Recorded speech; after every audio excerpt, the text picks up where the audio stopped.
Okay. What's up, guy? We are live and in charge. We are. I just thought about we probably should have did the mics, but because it's just so. Yeah. But whatever. Okay. Hopefully everybody can. We'll see if people can hear us. Yeah. What, do you want to get them? No. Okay. No. Where I'll crop all this out too. Yeah. We'll put it to YouTube. Whatever. Real rap raw, I guess. Uh-huh. So hello everybody. Welcome to the show. It is March 19th. Wednesday before, well no, actually March Madness has already started. Yes, last night. This is our March Madness / everything else show. Mm-hmm. So I guess that we can start with, so we've been obviously promoting the show today with the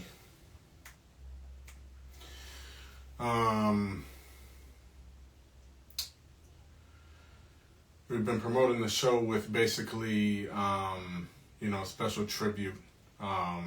So unfortunately earlier today around noon I had to unfortunately lay my dog Bodie to rest. He was only 3. He actually just turned 3 on February 23rd. So rough, almost a month to the day.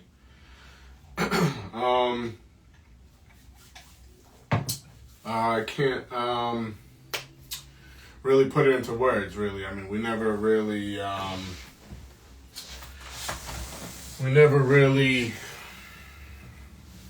are prepared for moments like this. Everybody that knows Bodie has had the privilege of meeting Bodie. I know Mike has had the privilege of meeting him. For sure. I guess if I could give you the floor for a second. Sure. How would you have described your experience? I guess that would make it easier and I got you. For my yep. However you want to kick this off, man, I'm here. I absolutely love Bodie. I love dogs, first of all. But Bodie was special. He was just full of energy. Every time I came over here, he would just be running up and down. You'd be yelling at him to get back because he was just all over. I love that. I love dogs. Like I said, I love dogs. I love how they act. Obviously much better than cats. Bodie was awesome. I'm so privileged to have met him, and a couple times that I did. He just kind of brought life to the room. For sure. Yeah. He that time like we'd be watching.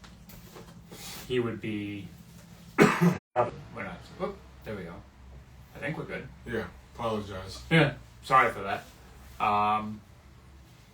Yeah. Bodie was always at the top of the stairs, looking out the window, barking it off. I don't know. I don't think so.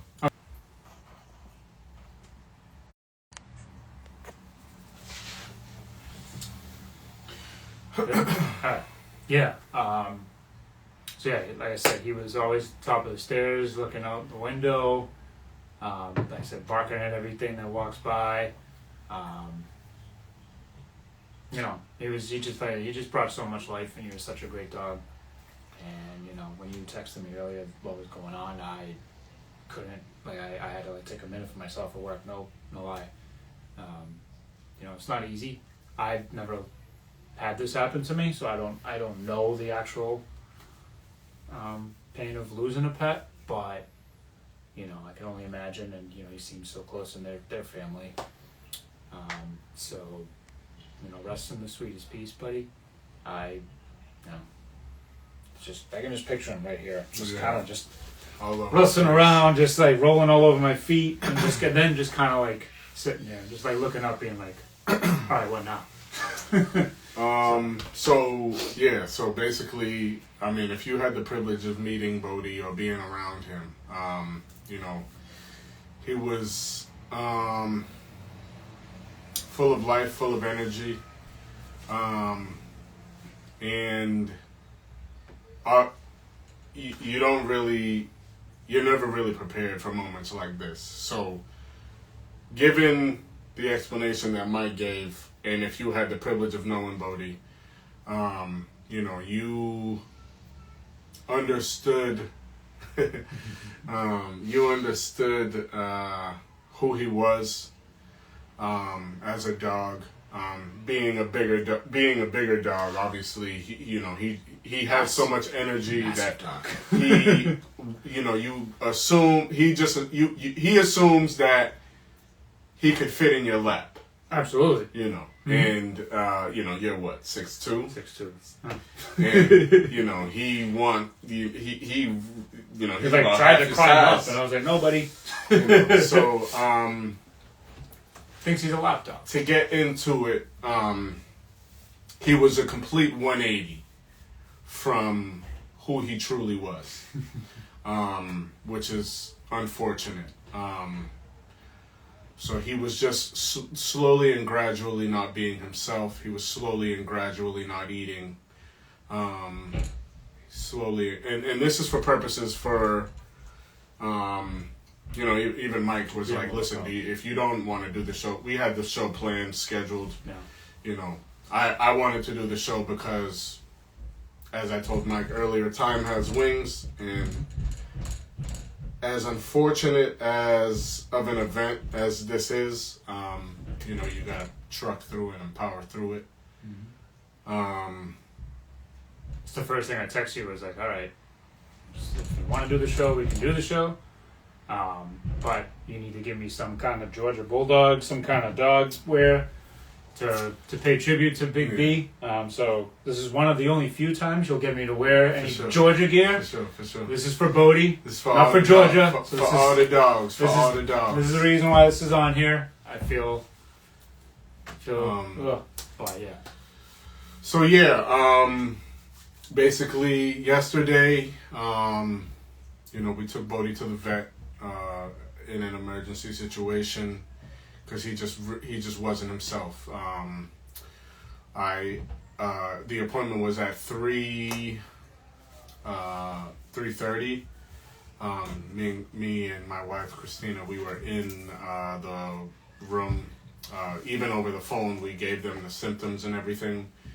They booked the appointment, even though you need to call to have an appointment, but it was a serious matter. And then I had to go pick up Tony from school. He gets out of school at 4:30. So as I was, we were waiting, I was hoping that I could make it back in time. But when I had to pick up Tony, bring him, and Tony was a part of this, a part of the story a little bit. We were in the room together as a family, trying to figure out exactly what was wrong with him. He had his blood work done. He had, a regular, basically a physical for a dog. And there just wasn't really anything that the doctor could come to a consensus to. The lab work, all signs led to, since the weather was coming, the good weather was, is upon us, or slowly creeping through, I guess you could say that.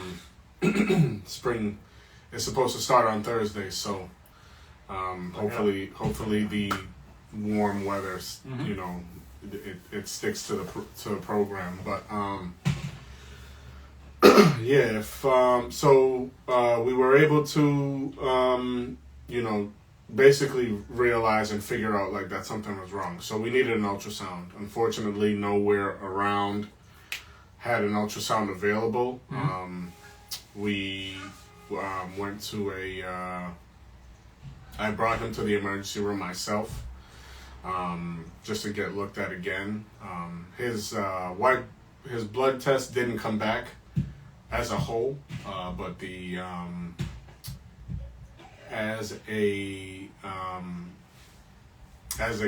came back gradually, his white blood count was extremely high 5 times higher than it normally should, which was alarming to the doctor. He was very lethargic. He wasn't himself. Anybody could walk through the door. If you've been to my house, you know the security ding every time the door opens or a window opens. You hear it. You hear He's bomb. there. Yep. He's there, right there. Like who is this? Right on top of everything. Which is one of the reasons why I wanted him in the first place, just to be here to protect the home. He was, he in dog years he was 32. But and even though Tony was born in November and he was born in February, he was still the big brother, the protector, so to speak, of the house, outside of me, obviously. If I wasn't home and the family was home alone, it just brought a sense of comfort to Christina and to Tony. But fast forward to today, the emergency room, for the ultrasound, we got there at 9 this morning, and he was just extremely sick. I can't stress that enough. It was just noticeable. Like, we didn't really have anybody. Obviously, it's the middle of the week. Nobody has been around. We're normally around people that we love. On the weekends, nobody was really able to see how bad he was, and I'm glad, because I want everybody to remember him as they knew him, because if you saw how he was, it would have made today far worse. So we brought him to the emergency room. He got an ultrasound, x-rays, more blood work. A huge shout out to the vet hospital in Woburn, Massachusetts referral vet hospital in Woburn.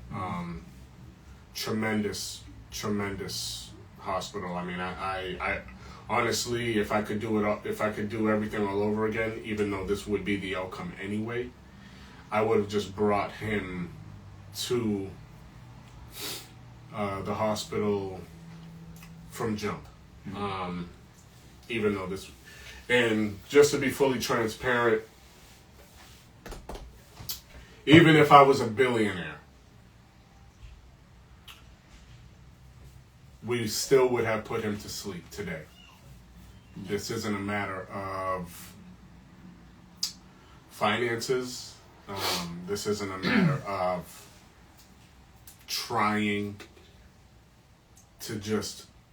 It's a level of selfishness in which a lot of us, we have no control over. The doctor stated to us over and over again, there's no right or wrong answer here. Because it's hard. It's almost like pulling the plug on somebody that you love, a member of your family. Some people can deal with it and understand it and understand what comes along with it. And some people can't let go, and they're not wrong for that. They shouldn't be judged for that. They shouldn't, it sucks. It's fucking terrible. I'll tell you, because not only because he was only 3 in human years, but I got him for my son. And if you see my personal Instagram and Facebook, I have a picture of them both. I brought Tony to pick him up on the day of, when he was ready to come home. And that was after we closed on the house. It was a couple months after I lost my aunt unexpectedly as well. So it was just another. He brought more joy to the family than I could even ask for at the time. Give you that boost. For sure. Yeah, I mean, it was just that extra oomph. Yep. That you need. But so I didn't. There was no diagnosis. The X-rays came back fine. His blood work came back fine, and his ultrasound came back fine. But the level, the where he was in his state of sickness was not worth continuing to try and figure out what was going on. If we tried, if we fought, if we paid, if we did all of this, there was no guarantee. There was a laundry list of medications. There was a laundry list of doctor's visits, and it's just you just want to have them at peace. His level of comfort. I wanted him to finally be free. I found out today from the doctor that animals in general, not just dogs, animals in general instinctively will continue to push as hard as they possibly can to truck along until they fall off the cliff.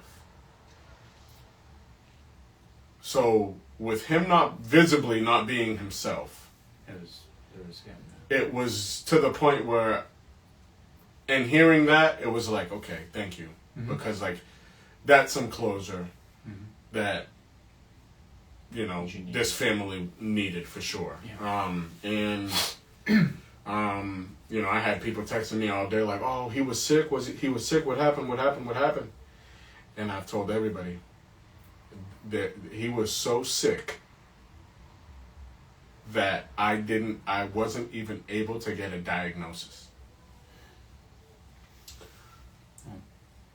He's not. If that makes sense, I mean, it's like, I mean, even one of my best friends, he unfortunately he had to put his dog to sleep a couple months ago. My baby Bailey, that was my baby girl. My guy A, he's my son's godfather. He had so many questions because it's like I could tell that he was trying to relate it to Bailey, and it's just like, bro, like there is nothing that I could have done, and there's nothing that I would have done, because he was just so sick, and the human aspect of it. I was appreciative. I was on the phone with one of my guys, NFN, my guy. He was like, everything that you're telling me, he was like, it's amazing that the doctors didn't try to like suck all of the money out of you, right?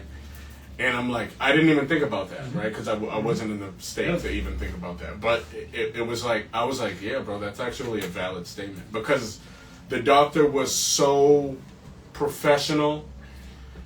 She gave us all the alternatives, but she also gave sub points.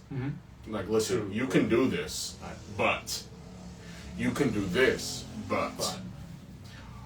And unfortunately, you can do this. And when it got to the final decision, and I had stated, I'm like, and I was, me and my wife were discussing about this throughout the entire, we got there at 9 a.m., we didn't leave until 2. We were in the emergency room for hours. So we were discussing it, and we came to the conclusion very early in the day, like, listen, if this, it's going to suck. Because even right now, it's just not normal. I'm not hearing them in the, we're recording in my home. It's weird not hearing him truck up and down the stairs or bark at somebody, which I don't care. This podcast is authentic. I don't care if I opened the window earlier because we need some air. I'm a human. my eyes are swollen. It's been a day. It's been 2 days. 2 days. It's been 2 days for sure. And if you guys have kids, the hardest part about I'm a millennial. My guy's a millennial. Sure am. We grew up on VHS, VCR. VCRs, yeah. One of my favorite movies all time. All Dogs Go to Heaven. And it's insane trying to communicate the shit that you have to tell your child. It's something that I don't ever want anybody to go through, but unfortunately it's life. And I'm a man raising a son that was raised by a single mom. So these are things that I'm experiencing myself to hope create a new generation of men to lead the way and really figure out how to create change as far as men in general. Because even yesterday when I left to go to the ER, my son, I try to give you a visual, but it broke me, but I could not let it break me at that moment. Yeah. I mean, he was just, he walked away, he sat down on the stoop and just put his hands on his, and like, you don't know until it hits home. And I saw my son do that because he knew, like, oh, what's wrong with Bodie? Oh, Bodie's sick, buddy. I gotta bring him to the hospital.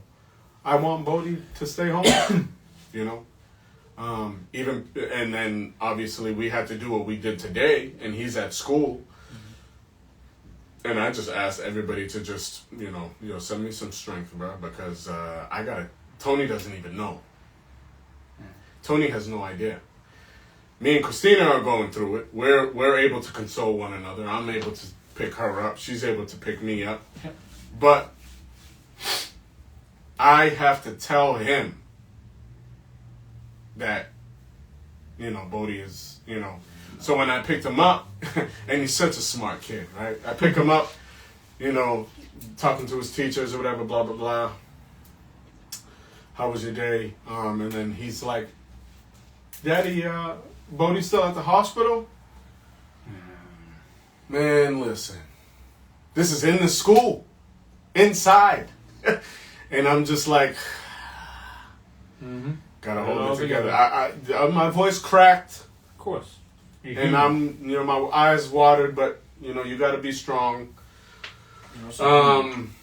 And then we went to the park, trying to, just let the day do its thing, run its course. And probably about maybe 15 minutes before you got here, he had a little episode like, Mommy, where's Bodie? Mommy, where's Bodie? Daddy, where's Bodie? Like he's, because it was hard for me. I took a picture of, during Bodie's final moments. I took a picture of the catheter. I took a picture of where they were going to inject the catheter, just for the future, because I know he's gonna remember him. Sure. I mean, his memory is fucking insane, as is. But because he's gonna continue to ask, and we're gonna continue to let him know. Like, of course. Bodie was very sick. Bodie's in heaven. And he's like, "Who is heaven? What is heaven?" So it's like he's gonna have those. We're getting there now with those conversations, but it's like it sucks, man. It's like life is just an ongoing cycle, and all of the prayers and wishes and calls that I've received, and the support. I can't thank everybody enough. But I see you just joined, baby. I love you. It sucks, man. It's something tough. But it's life. That's what I was telling everybody. My grandmother, she barely speaks English. She's calling me. She's, she's like, and this is a woman that's trying to like, she's like, oh, I'll break all the piggy banks. I'm like, no. no. My mother's like, my mother's calling me like, should I break one of Tony's piggy banks? I'm like, no, it's okay. Like, it's not. We're doing the right thing, and if the professional is letting me know that we're doing the right thing, we're doing the right thing. And you're doing the right thing. She said verbatim, what you guys are doing. It shows that you truly love and care for him. Because I mean, and what are you gonna do if a medical professional for animals, right, for animals, not to belittle them in any way, shape, or form, but it's is letting you know as a human that what you're doing for them right now in this moment, which is putting them to sleep, is the correct move without saying it, respectfully, because that's not. I don't want to get anybody in trouble or nothing. But, respectfully, in every way, shape, or form, I can't thank the doctor enough and everybody over there. It was an incredible experience for a very shitty experience. But all dogs go to heaven, man. And he's living it up for sure. We'll be, for everybody that I've lost, I'm sure he made their day that much brighter, meeting them up there, because he was just, he's one of those dogs where it's like, yo, like why, like, it makes you question yourself as a human, like why is this dog so happy? It's like the annoying happy, right? It's happy. Like, yo, it's almost like he's reminding you, like, listen, life is life. You need to fucking enjoy it. So enjoy it so much that it starts to annoy other people. Like, he's all up in your shit, and I'm like, Bodie, relax. Bodie, relax. And you're like, yeah, it's okay. And whether you're saying I didn't mind it. I know, of course, I truly didn't mind it. Of course, and there's people, there's people that are like, I need all the dog kisses, and then there's some people that are like, it's okay, it's okay. But like, regardless, I guess if you met Bodie, if you had the privilege of knowing Bodie, if you had the privilege of being around him, just take it as a lesson. Enjoy life so much that it annoys motherfuckers. I like that. It annoys the shit out of people. I like that. And live your life however the fuck you want, carefree, to the fullest, and so much so that it annoys people. Live your true self, live your life. Live how you... I always finish every show, I started to finish every show with, it's almost impossible to be here. It's almost impossible to actually make it, to be birthed. So enjoy it. Enjoy it so much that it fucking annoys people. Because if it annoys people, they need to... That's their reality check. It's like, wow, this person is really... Maybe I should fucking start to live life and enjoy life. Maybe I shouldn't start to worry. I should stop worrying, or just kind of just relax. Yeah. Relax and just live and see what each day brings you. Exactly. Each day might not be good. Like, you're going to have days like today. But moving forward, you have a support system, you have your family, you have your friends. Of course. I'm here for you, buddy. As always, love you. Like a brother. Thank you. I had to do it here. I told him I had to do this in person just because I had to be here for you. Thank you. No way, shape, or other form. It's not easy, and when somebody loses somebody, it brings back all your memories. So, today wasn't easy for me, even not to get to anywhere close to where you're going through, but when you see one of your friends, one of your really close friends, going through something and hurting, you hurt too. So my biggest thing is just to be there for the people you love, and the people that are always there for you. Be there for them when they need you. If they're Georgia fans and you're an Alabama fan like me, suck it up, throw on the Georgia gear for the dog, and you'll get to it. But shout out to all the dogs, man. All the dogs. But rest in peace, Bodie. I absolutely loved you, and every time I see a dog just like you, that's the first thing that's going to come to mind is you, buddy. What an incredible. You had 3 incredible years with him. Absolutely. I've only met him a handful of times, but in all the times, like I said, I've been here. Lifetime of memories. He'll always be here. He'll always be with you guys. And everybody that's going through the same thing, reach out. Don't be afraid to reach out. For sure. But me and Mike were speaking today, and we are trying to push that this is more than just a sports show. Yeah. Sports and life. Our we're just getting our feet wet with the podcast. But we're rolling. But we've been rolling. We hit the ground running. And nothing like this is going to deter us. Nope. It stops you for a minute. Yeah. Just so you can be human. Take a step back and reflect. But then you reflect. You take it on like you have, and it's only been not even a day. And then you carry on literally with them on your heart. So I say it every show. I could not have started a podcast with anybody better. Not to deep dive into that, but one of the realest people here in my life right now is this one sitting right here. That's why I had to come running, just because he's pulled me out of the ditch that I was in, and some of you that know me, you know how dark and deep it was. So when your friends hurt, you gotta show them support however you can. You can't get to them, obviously, it's different, but just to appreciate you, and I'm here for you, and Bodie will live on, trust me.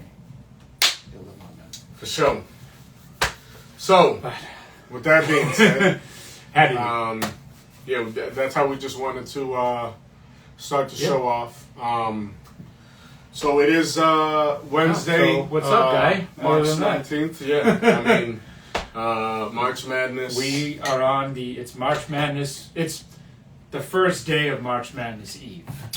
The first true day. We had the first 4 last night, which irritated me a little bit as a Heels fan, but obviously loved the fact that they won. Don't understand why they couldn't do that the whole fucking season. Yeah, in dramatic fashion. Yeah. Nice little I will say that dominant dub. I will say, San Diego State. Shout out to San Diego State. They just weren't prepared. No. Defensively. No. Carolina got every shot they wanted. They actually set a record for 3-pointers ever. And I'm like, of course, one of the teams another team I'm rooting for just wants to hit threes. Like the one that plays on Causeway Street. So just to clarify everything, we're both Tar Heel fans. And Jayhawks for me. Yeah. Before all y'all, no, you're not. You're a Jayhawks fan. I'm both. So you like it? So I'm a Tar Heel fan. Yeah, he's a full Tar Heel fan. I'm half and half Tar Heels, half Hawks. But we both obviously. I love Carolina for all sports. For all sports, yes. So that I will give you for sure. We do understand the issues leading up to Carolina being in this position. We both agreed that Carolina did not deserve to be in the. I truly thought West Virginia should have made it. I agree. West Virginia made a case. Hopefully, this puts a fire in kind of all. I was thinking about it today. There are a lot of things in sports in which the fans, especially in college, people need sports. People need college sports specifically because there is a bigger stratosphere. There's a wider base. There are teams in certain states, there are certain states that only have college sports. Yeah. Well, their college sports aren't just as big as... We can go to... We can even go as low as Division III communities, Division II communities. High school sometimes. High school. Texas football. Texas football. I mean, the list goes on. Sports is something that brings everybody together. It's an outlet for you too. For sure. You can get away from the everyday. So when things don't go your way, when you know as a fan that has no other, that is more invested in said team than the individuals that put on the suit and tie every day, that hold these, that have these high positions, that make these 6 figures, 7 figures. We'll say 8 figures if they're betting illegally, but we won't get into that. But it's just, some point we will.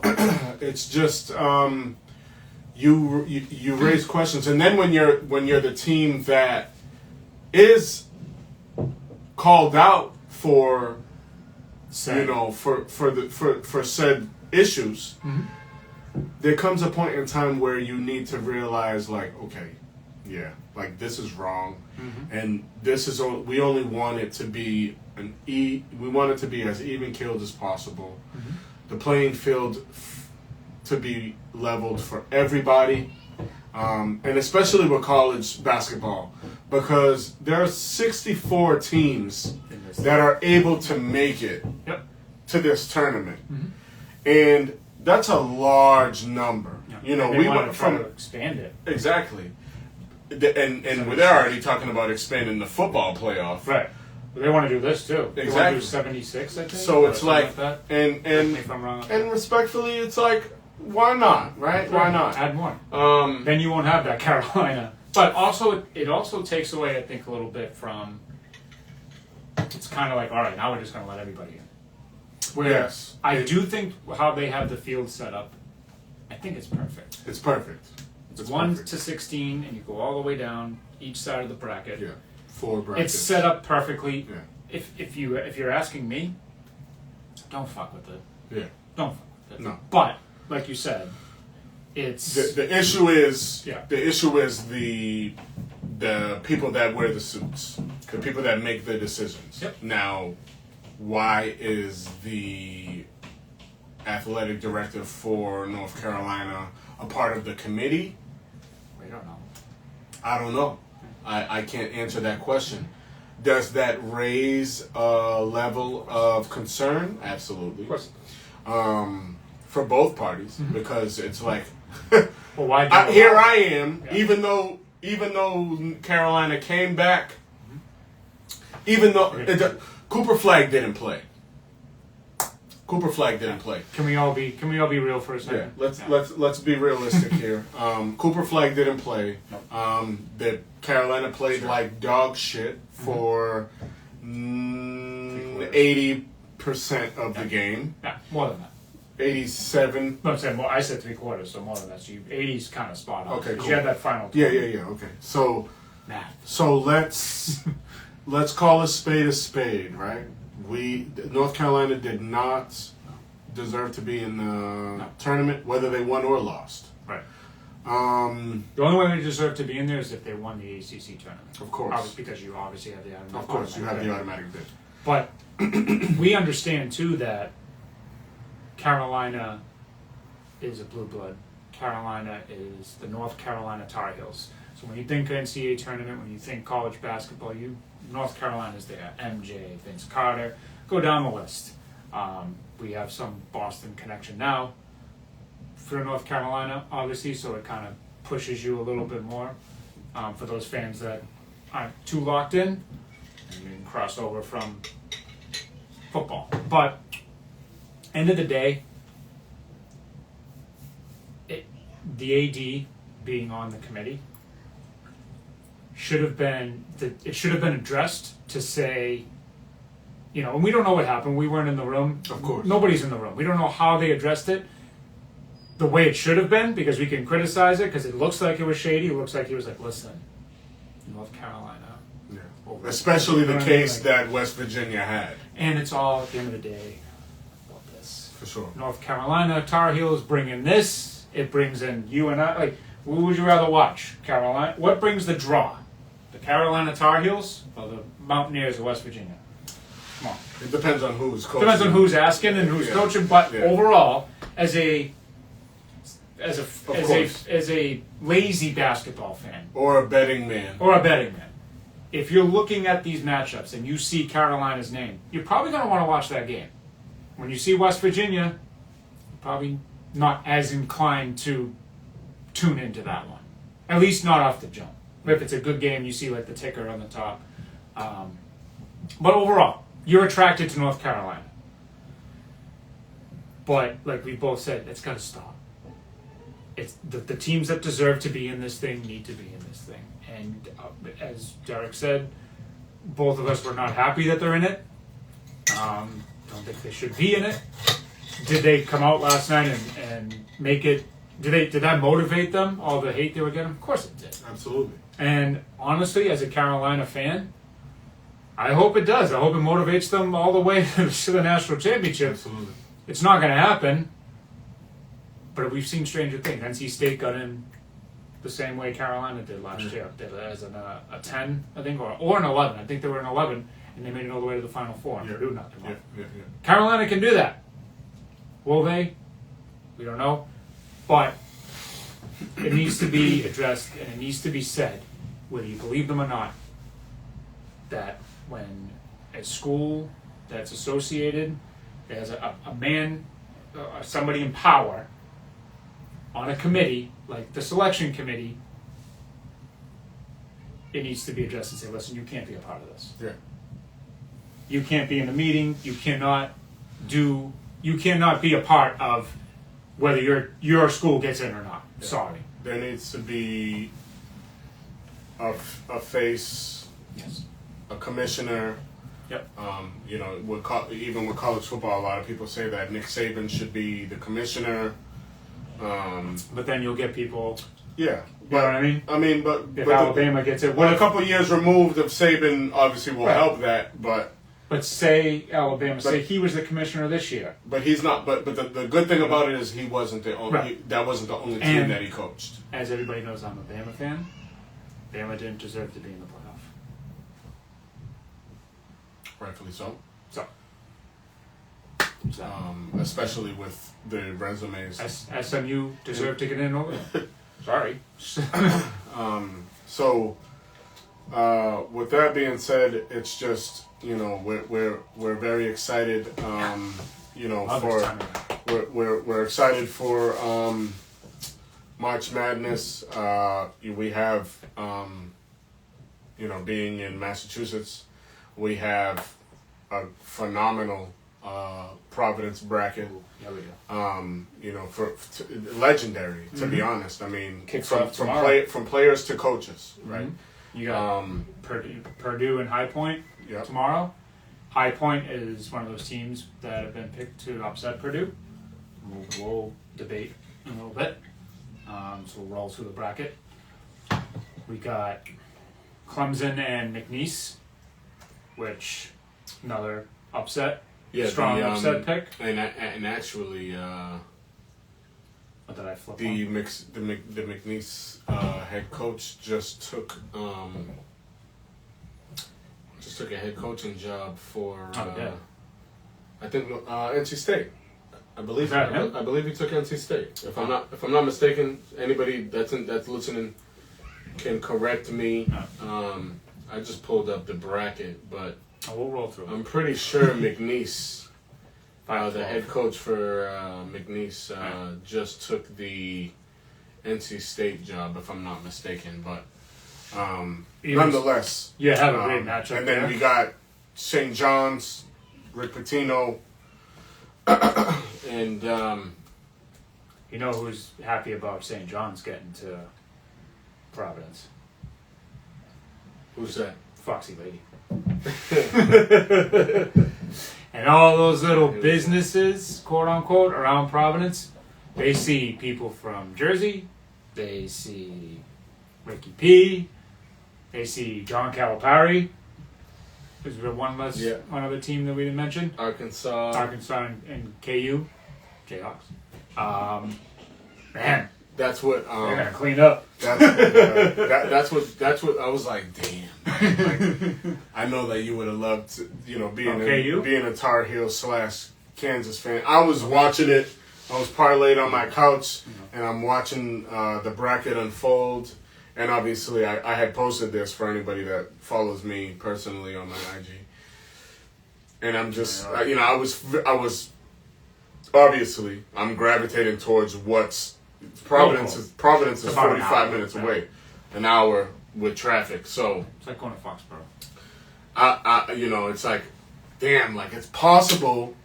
Huh. It's possible. It is. Even the last time, I think it was maybe what? I don't know how long ago it was. I would say it's probably less than 5 years ago that it was. We also had the tournament in Providence as well. It was a little while ago. I just forget what teams were there, but even then, I was just like, damn, like growing up thinking that you're gonna make it to the NBA, even get a scholarship, to be able to bring out that inner child to be like, oh my God, March Madness. Especially being a Tar Heels fan, you get that like sense of like, oh, I'm rich. Let me figure out which games I'm going to. Yep. I'm going to all of them. Yeah. So it's I mean, shit. I wish. Unfortunately, Life happens. that's not the case. Life happens. But the good thing about it is, Still get to watch them. you still get to watch. You still get to bet a little bit. I mean, upset city. Uh-huh. It's that time of year. I know last year was nuts as far as the upsets. Mm-hmm. But and there's a lot of people that would appreciate this statement, especially in the times that we're in right now with the NBA. It is great for basketball. Of course. Like, For the sport. Yeah. for the sport of basketball, this is the basketball that you want to watch. If you're a father of a little girl or a little boy that wants to pursue this is what you sit down and This is analyze and watch with them to basketball. create those memories. Yep. This is where being mentally tough Yep. comes to play. This is when putting your heart on your sleeve comes to play. I mean, we all know Cinderella, but like Cinderella's story holds a different meaning this time of year. Mm-hmm. You know, we know of the Lehighs. We know of, shout out to Ty. We know of the George Masons. We know of the St. Peter's in the Florida Gulf Coast. Like, we know of all of these because we didn't even we don't even know of these schools. Nope. We don't know. Every year we figure out, Who is that? what like every year we're like, who from what, where, what school? Mm-hmm. And Wofford, that's the not beauty. one. That's the beauty of it. I mean, even the women's bracket. I'm listening to the analysts, and I'm just like, I've never heard of this university before. But they finally got their chance. Mm-hmm. They finally got their coach. They finally got their players to win their conference. Yep. And it's like, it just puts into a broader perspective where it's like, being a young kid, having hoop dreams. If you're able to instill in the minds of the youth, right, that you can do anything that you want to do. You don't have to, you can receive everything that you want. You want a full scholarship. Why? You want a full scholarship because you don't want it basically, especially a person of color, you eliminate you break generational curses.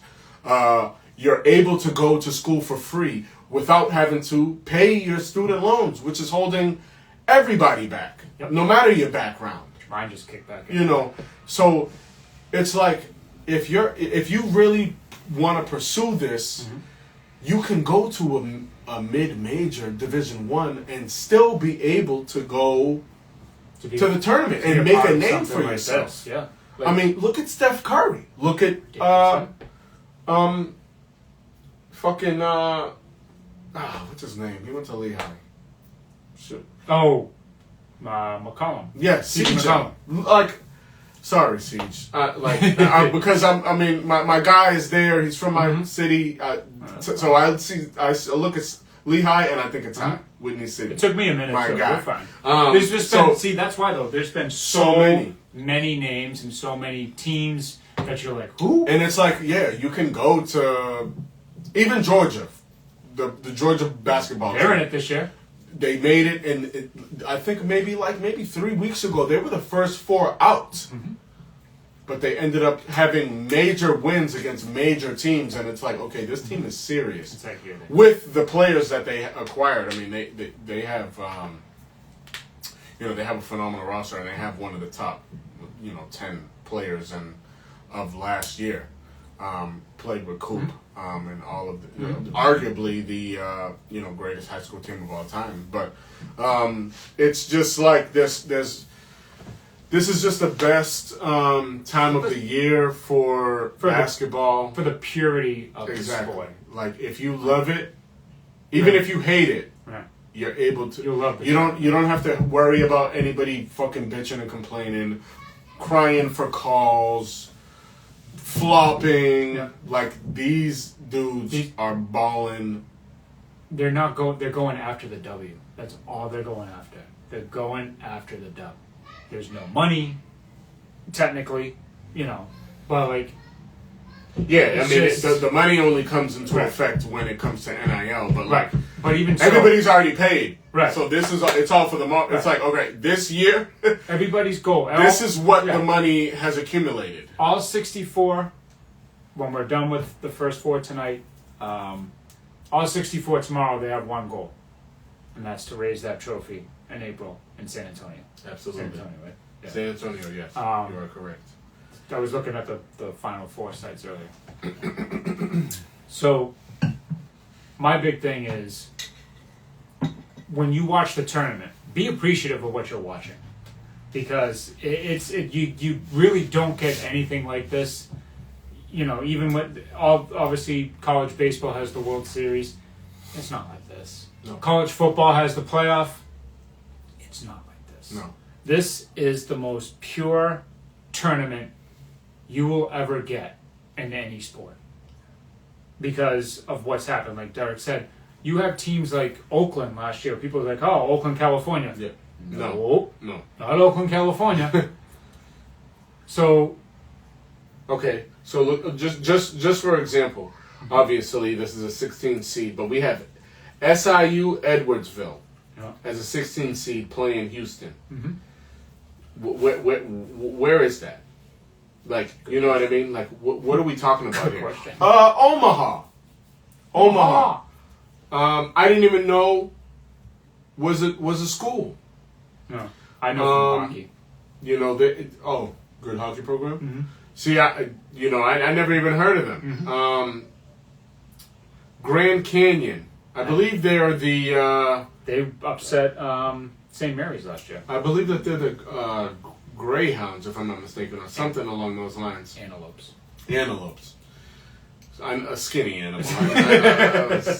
It's almost there, yeah. Lipscomb, which I have a thing about Lipscomb later on. Never heard of them, but it's like.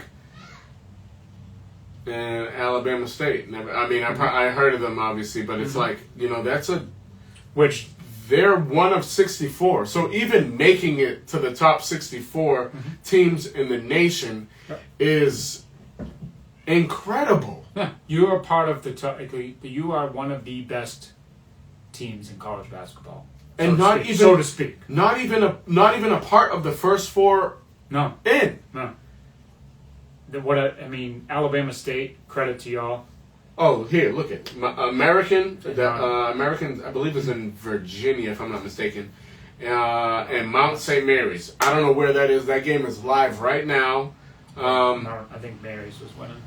But it's like, I mean, how incredible is that? And then we have Texas and Xavier later, which obviously everybody knows who they are. But you just don't get anything better than this. And it goes to show you how competitive and how beautiful basketball is. And it gives you that notion that anybody can win it. Honestly, anybody can win this tournament. Well, we both will have our opinions on who's going to win it. Everybody has their opinion on who. But tomorrow, when that first ball is thrown up and tipped, every single team in this tournament has a chance to win it. Whether you're a 16, whether you're a 1, you have a shot. And there has never and personally will never be a perfect bracket. No. Never. And that's another thing. I know it's also it's one of the most joyous times of the year. It's also one of the most stressful times of the year because you want to be the one to pick the upsets. You want to be the one to say, yeah, I picked Lipscomb to beat Iowa State. I picked UC San Diego to beat Michigan. Don't worry about that. I've been that person. I've been the one to try to fill my bracket out with all the upsets and be that. That's not going to win you your pool. For a little advice. What's going to win you your pool is the ones that are later. If you have that from the Sweet 16 on, if you nail those picks, or at least most of them, that's your shot. Yeah. But we have the bracket up. Want to roll right through it? So we'll go through. We'll just start at the with the South Division. South bracket. We have Auburn, Alabama State. I mean Auburn. What are we doing now? Yeah. I mean, I know I just contradicted myself. Every team has a chance to win. But what are we really doing here? Yeah, so then we got Louisville and Creighton. I got Louisville on that one. The only reason why is it is in Kentucky. Yeah, I mean, I would have Louisville no matter where. Can you? I think you can click them too. Do they move? No, they don't. My bad. All right. Now, in this South region, with the ones that are coming up, we have some history behind one of these. But we have Michigan, UC San Diego. It's a very popular upset pick. With the numbers. With the rankings. Excuse me. This isn't a 5x12 that I think. This isn't. I don't understand and I get it. It's because it's 5-12. My question to you is, if this matchup, if Michigan, UC San Diego was any number but a 5-12, would you pick UC San Diego? Probably not. Because Michigan, I feel, is one of the most complete teams in this tournament. One of them. I know who the most complete one is, and that's... We'll get into that. But I have Michigan. I have not fallen for the 5-12 trap in this one. I have Michigan tomorrow, and I have Michigan for a while.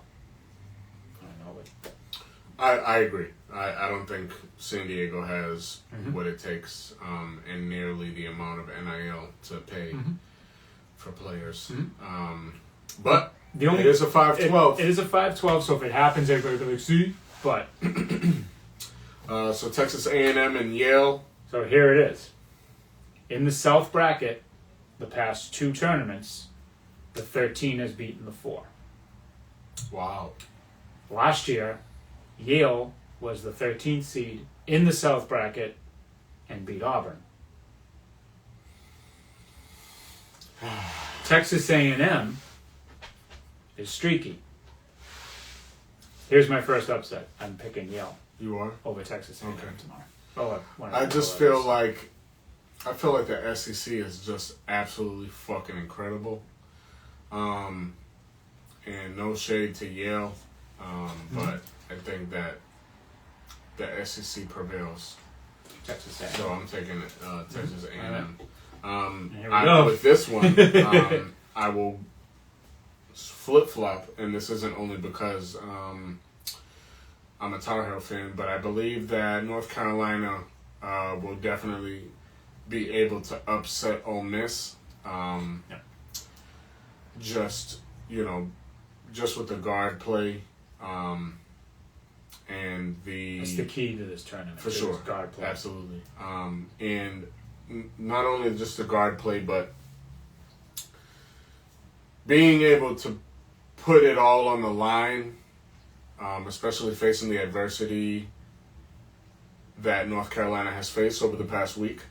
And with Ole Miss, being Streaky too. being not only streaky, but having a break. Yeah.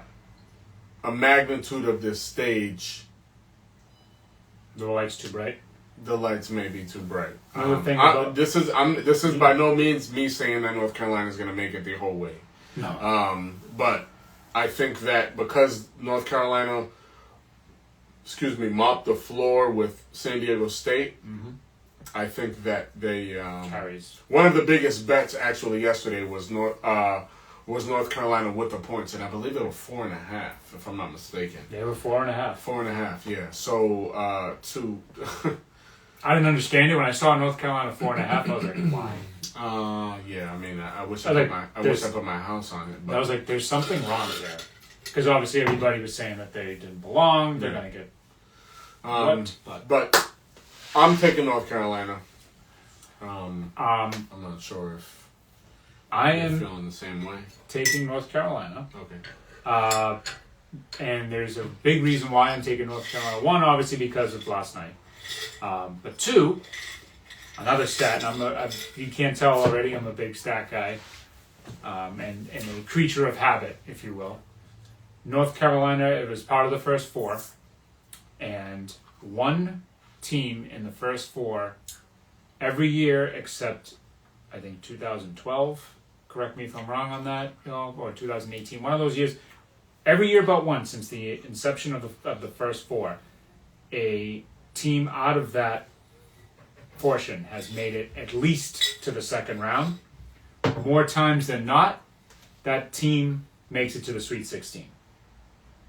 NC State last year was in the first four. They made it to the Final Four. I'm not picking North Carolina to go to the Final Four, but I am picking them to beat Ole Miss and move on to the second round.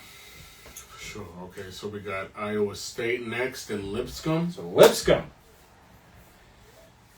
I'll give some credit to my good old pal Travis. He's not on here right now, so screw you, buddy. But anyway, send me the meme. Oh, not meme. A Instagram post where there has been multiple sex-related tournament names, like Fairleigh Dickinson. There was Longwood. I forget the other ones. I can pull it up real quick. These teams, you laugh, but he sent me the thing. These teams have won their first game. You go through all the names in this tournament, there's not a lot that line up. But Lipscomb. Who out there is combing their lips?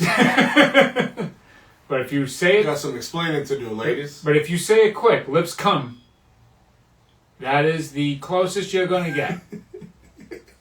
So for that reason, and because we need to add some fire and some, you have to have that shock the world type thing, I am picking Lipscomb to upset Iowa State, not only because of that, but also Iowa State is down their best player.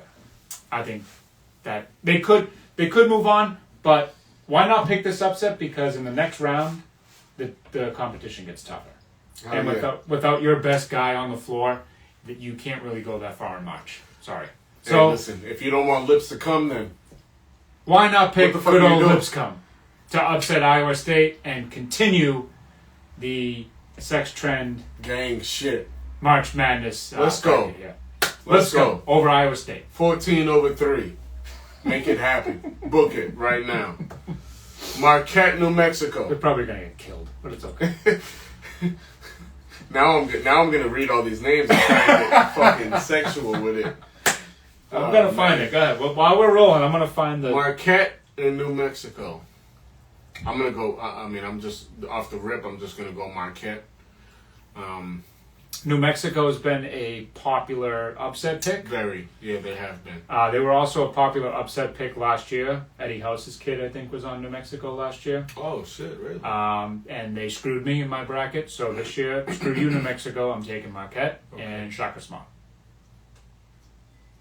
Shaka Smart knows how to win in March. Wow.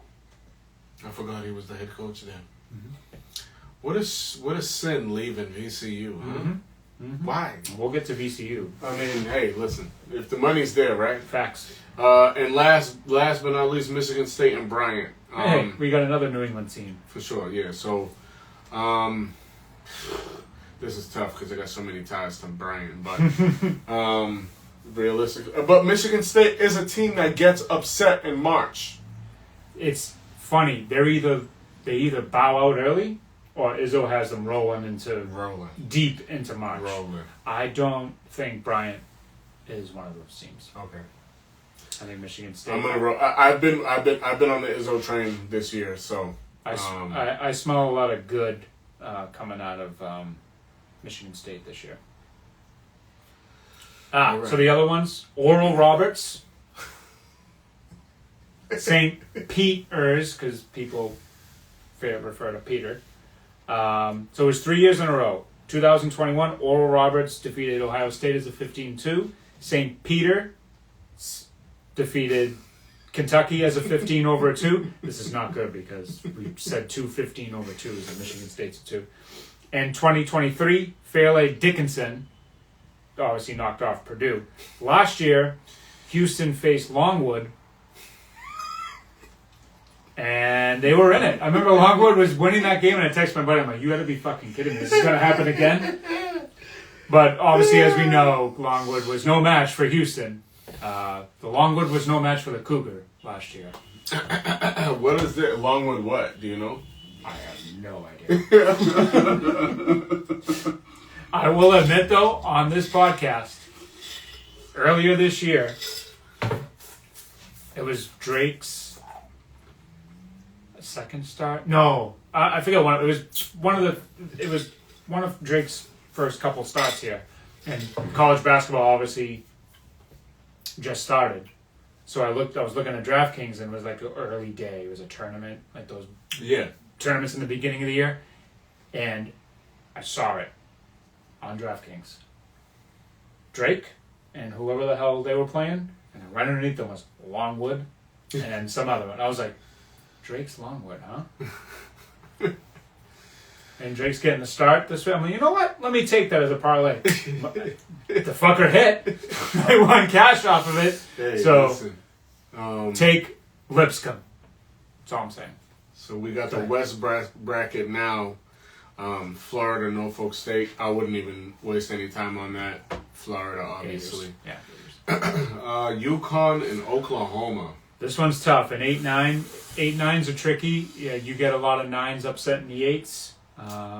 It's just UConn's limping into the tournament. UConn isn't really like you would hope that they were in a better position to be on pace for the three-peat. Does Dan Hurley, does experience take over in this game? Because Oklahoma has been wishy-washy too.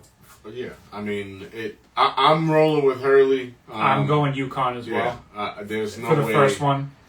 There's no way that I can't believe that they get knocked out of the first round on their attempt to a three-peat. I just can't see that. I see them not surviving very very far, but So this is a 5-12 that I don't care for. Yeah. Memphis, Colorado State. I think Penny has been doing tremendous things. Obviously, a lot of things out of his control have went. Yep, transpired. Went obviously off the rails. But even with all of that, he still prevailed. So I'm gonna go Memphis over Colorado State. Round 1. Moving on to 4 and 13, Maryland versus Grand Canyon. I'm not going to make a pick that game. Really? No, Memphis, Colorado State. Oh, why not? Because you decided to move on to 4-13. Oh, I just figured. This is my 5-12 upset. I have Colorado State over Memphis. Oh. Penny Hardaway has only won one tournament game. Interesting. I have Colorado State. Okay. Well, I'll be definitely keeping an eye on that. Maryland. Queen all day. Queen all day with Maryland. I would love Grand Canyon. I love everything about Grand Canyon, and they won last year, and I picked them to beat St. Mary's last year. But Maryland's too. Maryland's a sleeper. Watch out for the Turks. Absolutely. I mean, they got a possible. I mean, depending on how bad this flag injury is or how long it lags, he's fine. They got a lotto pick, one of the best players in the tournament. I will say with confidence. Don't so sleep on moving on, Missouri and Drake. I'm just gonna roll with the SEC with this one. For this one, there has been more 11-6 upsets the past few years than 5-12s. 5-12s. Last year, I believe 3 11 seeds won in the tournament. At least 2, but I'm pretty sure it was 3. Drake can score. Missouri, to me, is up and down. They lost to Vanderbilt a couple weeks ago in a game where they pissed it away. I'm taking the 11-6 upset, and I'm taking Drake. Oh, yeah. All right. Well, I'll be looking for that one as well. Okay, so we got Texas Tech and UNC Wilmington. Texas Tech. All day? And tomorrow? And tomorrow. I liked what I saw from UC Wilmington when they played Delaware. And they kind of breezed through their tournament. They have, I forget the big dude's name, but he's a force inside. This is my thing. It's like they have the bigs. Am I smelling? Yeah, I mean, I was gonna go with hit the button. Wilmington for sure with the we have with a 14-3 upset. Just based off of, because it seems as though all of these teams are really not, this tournament specifically, I feel like the depth and the longevity of how many of these teams have been playing together play a factor. Okay. I've liked Texas Tech all year. Okay. I just think when I saw them play numerous amounts of, during the season, especially they knocked off Houston in Houston, they gave me that March feeling. Okay. And for me to abandon that now because they lost in the conference tournament, they barely beat Baylor, but Baylor's a sleeper as well. Yeah. They for some reason I have my sights set on Texas Tech for a little bit here. So I'm going Texas Tech, but listen, it's March. Of course, yeah. If you feel an upset, I'm just rolling. pick the damn thing. I'm rolling with the UC breezing through and winning. Sure. And also having a sleeper big. Sure. That and North Carolina, so absolutely. I'll never hate that.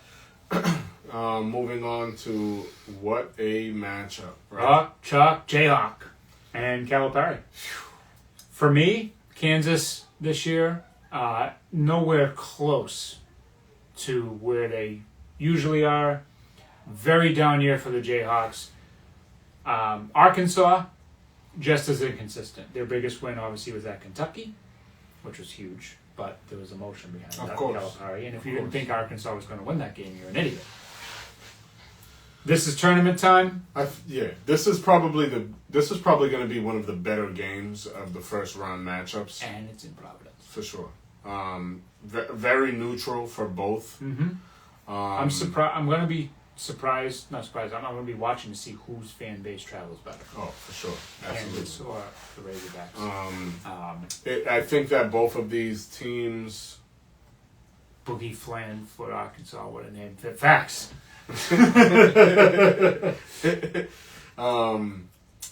I think that this is just No, we're not, Brian. for both programs. I think that both programs have suffered dramatically with the case of the NIL. Mm-hmm. You hate to see Kansas in the space that they're in, because we all know that without the NIL, Kansas is a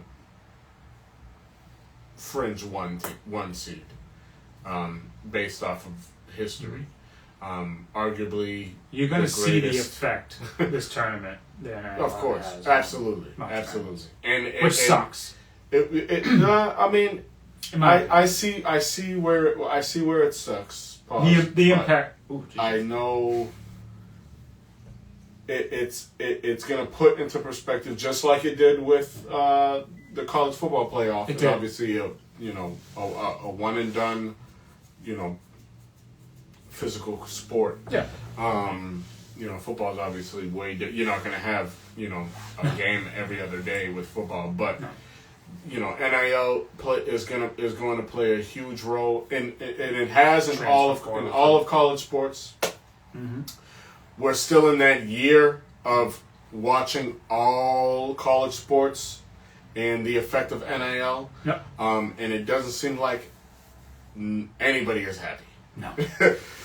We all were at least me personally, I was obviously in favor of the players getting paid. I didn't know that it was going to hold a magnitude as extensive as it's been up to this point.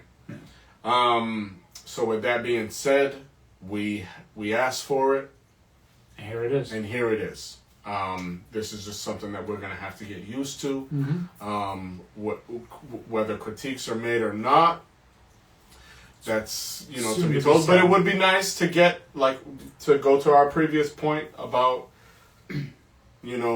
faces and the guys that wear the suits. I think that this is something that 100% the commissioner, a commissioner needs to be in play. Yeah. For not only, for all sports. Yeah. Especially now that the players are getting paid. And with the matchup here, it's prevalent. We You don't see want it. to see these dominant programs, and I'm not going to call Arkansas a dominant program, but No, with it could be Calipari there, Should be a little bit better than a It 10. should be better, yeah, absolutely. So, But we don't want to see Kansas as a 7 seed. No. What is going on here? It's I like, showed it. yeah, why does that fan base have to suffer after being arguably one of the greatest, if not the greatest? They're blue blood.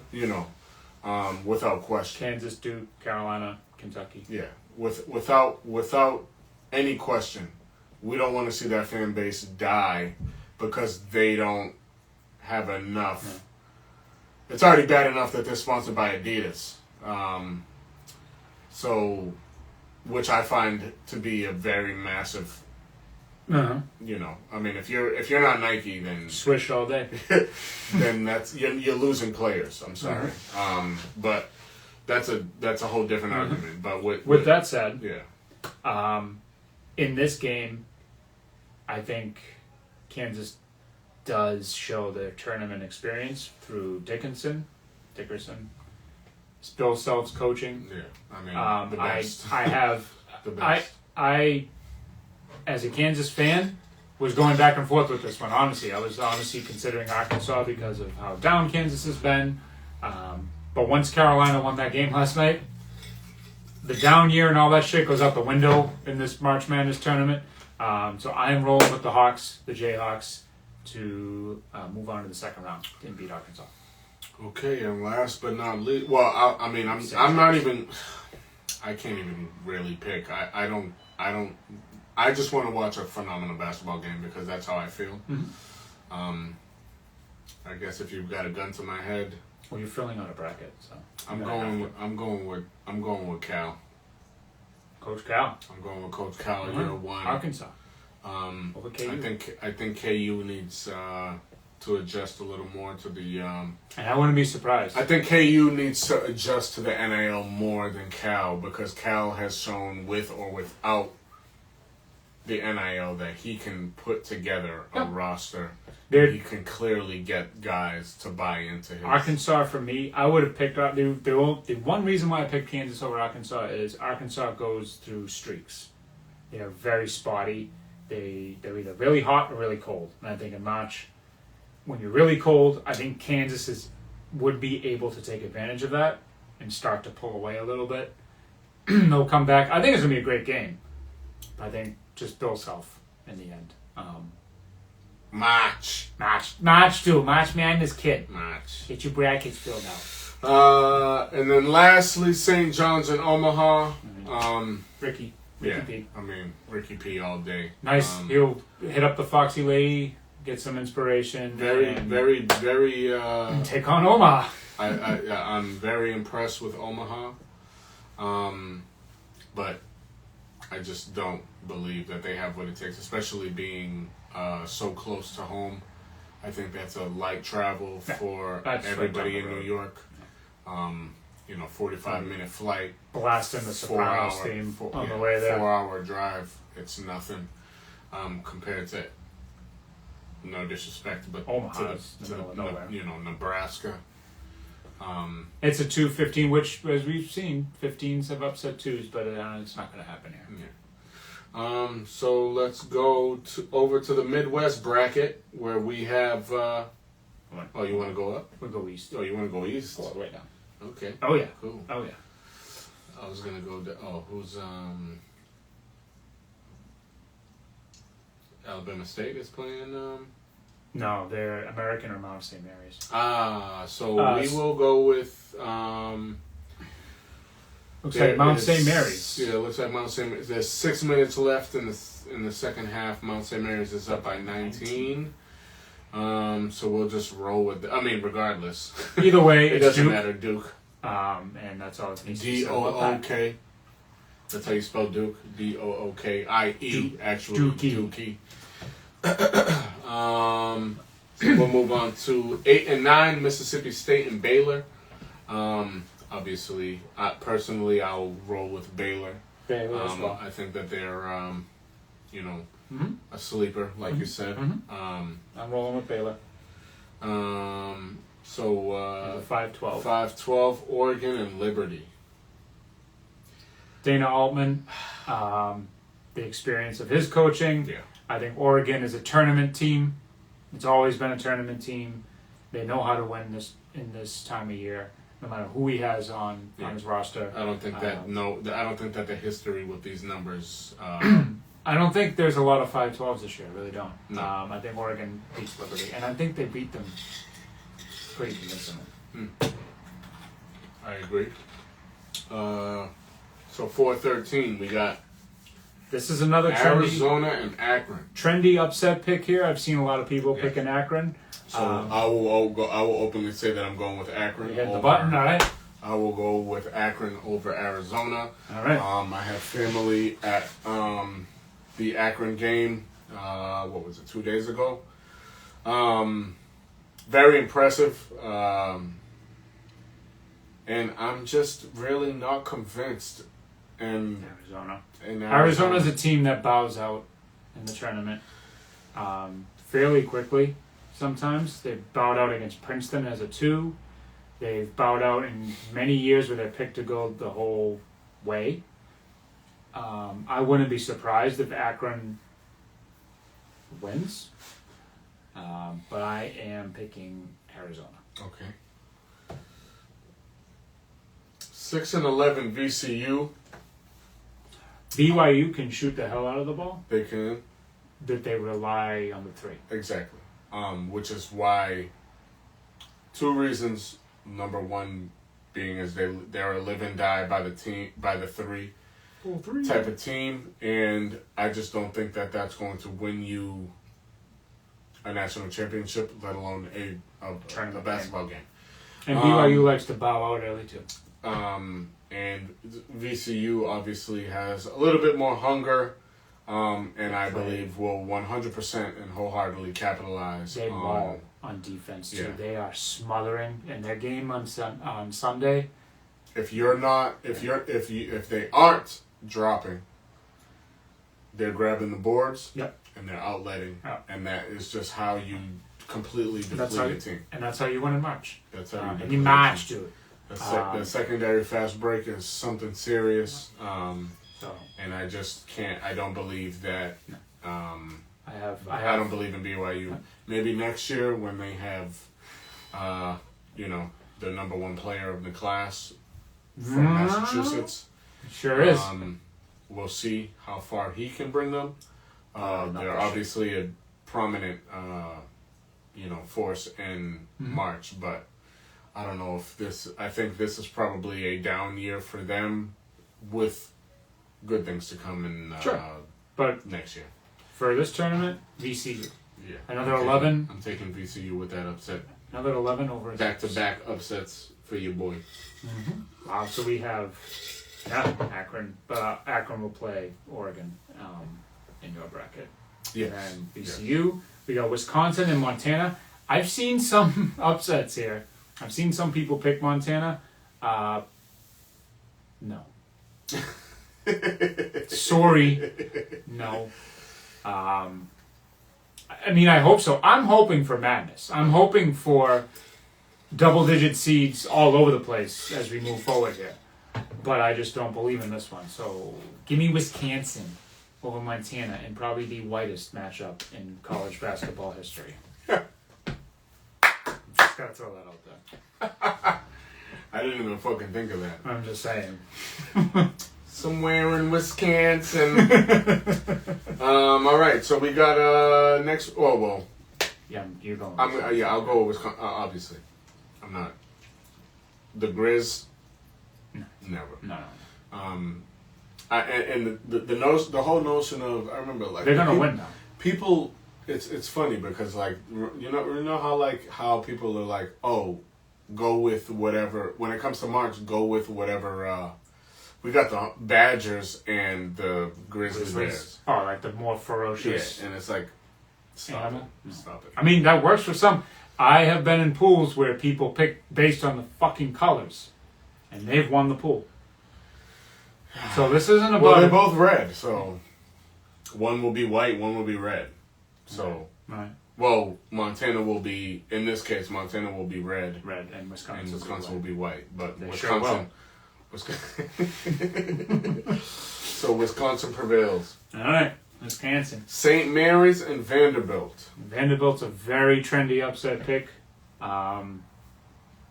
St. Mary's, they're either hit or miss, man. Always. I'm gonna keep picking them until they show me otherwise. Yeah, no. You gotta win a tournament game from fucking California, the Gales. Yeah. Come on. I'm picking St. Mary's. Unfortunately,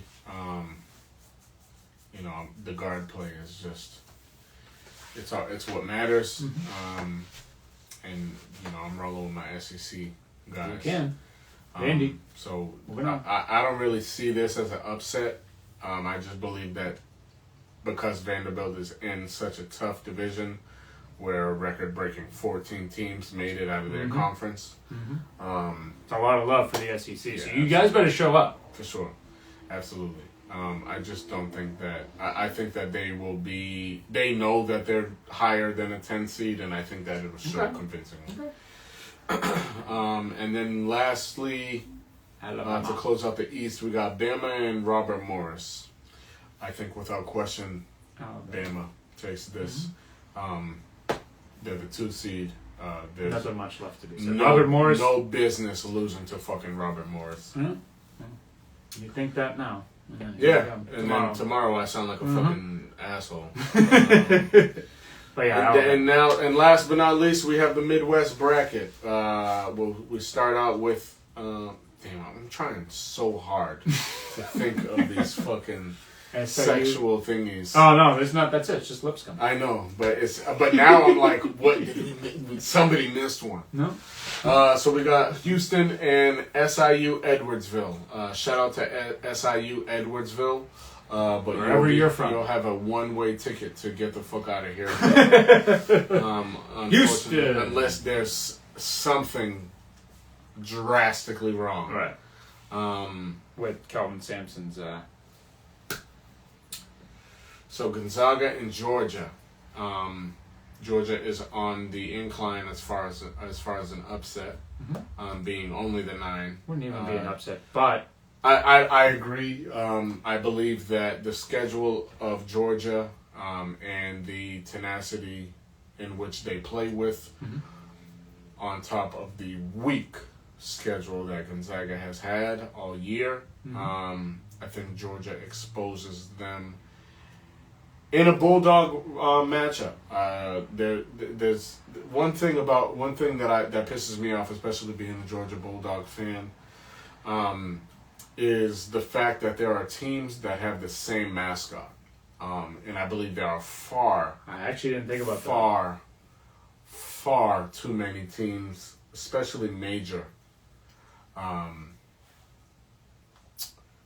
schools, universities, colleges, whatever you want to call them, that are labeled the Bulldogs. And I just think that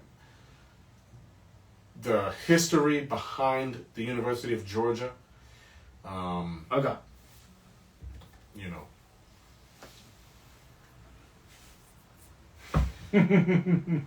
Like there's just like, come on guys, like what are we doing? You use some of that NIL money to just get your own identity. But with that being said, Georgia all day against Gonzaga in that weak ass schedule again. I think Gonzaga's schedule, I think if the roles were reversed, Georgia is a top 5 team if you give them Gonzaga's schedule. So the fact that Gonzaga is only 8 is telling, with Georgia being 9 in the SEC. And I'll say about less than a month ago, they were a first 4 team out. And they're in. Out. As a 9. And they're in. So for me, I think Gonzaga came on strong late, and they are pissed that they're an 8. I like Mark Few coaching in March, dude. I think it is probably one of the best, if not the best game of the first round. I think it goes toe-to-toe till the end. But I have the Gonzaga Bulldogs beating Georgia. To put a pause on the tournament real quick, we have some NFL breaking news. Oh, There is a certain person visiting a certain team. According to Duke Castiglione on Twitter, Stephon Diggs is meeting with the New England Patriots. Called it. So, throwing that out there. We're on the show. We're a show about sports as well, Boston sports. We're doing the tournament, but when our teams make news, we're going to share it. So if we'll anybody... get into that shortly, for sure. Stephon Diggs is in Foxborough, meeting with the Patriots. Right now? That's what they said. Oh, yeah. I didn't know if he was meeting with them, like, planning on it, or he was already here. If he's already here, he's leaving. Stephon Diggs is in town and will meet with the Patriots. What day is today? Wednesday? Wednesday. My sister, not that this means anything, but my sister last week, I'm pretty sure, she texted me like, guess who I just met? She's a bartender at a club in Boston. I'm like, who? Trey Songz. I'm like, she's like, oh my God, blah, blah, blah. I'm like, fangirling and shit. And Stephon Diggs is one of those people. Yeah. And it's like, you know, Christina, she loves. I took her to her first Patriots game. It was a Patriots That's game. right. Yeah. Yep. because of Stephon Diggs. So Yep. obviously Houston is stepping away from Stephon Diggs, I would assume, obviously based off because of his age, because of his ACL. Mm-hmm. I think that this is the perfect place for him, especially being able to play against the Bills twice a year. You will never hear me say no to a number one wide receiver. Especially somebody that's solidified. And solidified, knows what he's doing, and you won't have to worry about the attitude shit because you have your head coach and who he is. Vrabel won't let Diggs. I never viewed Stephon Diggs as one of those guys either. Anyway, If that's but the case. we'll get into that. We're almost with the Yeah. bracket, so we'll probably kick off the second half of the show with that. For those of you guys who are still tuned in, we appreciate you very much. Thank y'all. For anybody that has tuned in, thank you very much. For everybody that tuned in and missed out on The beginning. and the tribute to my dog, Bodie. I apologize that you showed up late. If you're not early, you're late. But you'll be able to see the beginning of the show on YouTube and or Instagram after we launch this. The other episode, I forgot we didn't post it. The episode from Friday night, our North Carolina rant, if you will, and then Patriots reaction and Cooper Cup reaction. That's all posted on YouTube as well, so go check that out. For sure. Link is in the bio. Link is in the bio. So yeah, 512 McNeese. Earlier I stated that the McNeese coach has already accepted the job for North Carolina State. I believe, if you want to fact check me on that while I rant real quick, I think that this is a case of not only because they're a 12 playing a 5, I just don't see them upsetting Clemson. One, because Roll the Tiger. One, because he took the job. Yep. This early. Yeah. Because We'll wait. do you not think that you can get a better job if you go deeper in the tournament? Well, Will Wade's going to get some prep. He's going to NC State. He's going to play Clemson.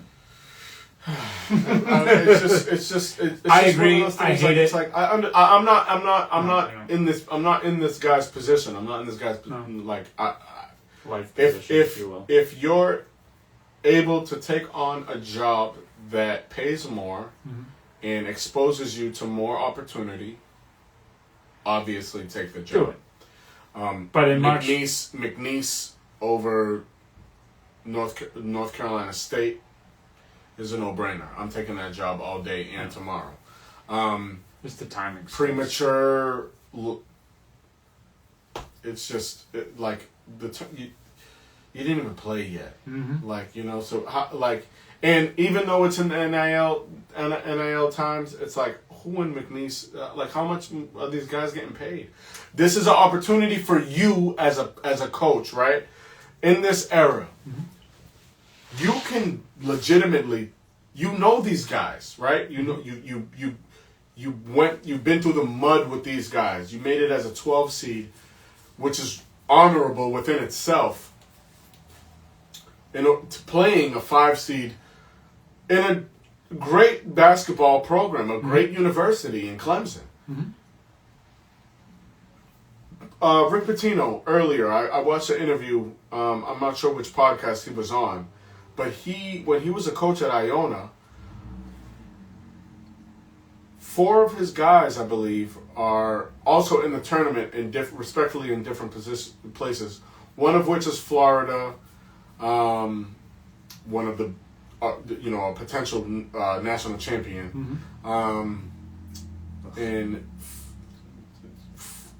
a couple other mid-major. They're all starters for major universities, much bigger than Iona, and he made the joke of saying, "Oh, I offered all of those guys $1,100 to stay at Iona," and it's like now you have the opportunity to say, "Hey, guys, listen, I know how hard you work, I know what you're capable of doing.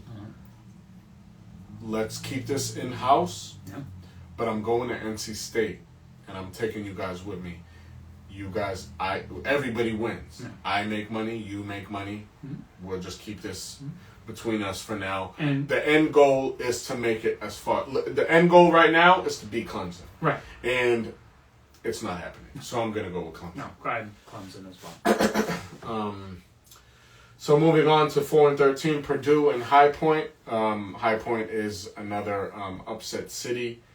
Radar. And North Carolina based team. So with that being said, I'm going with High Point with the upset. I'll hit that button. I love their offense.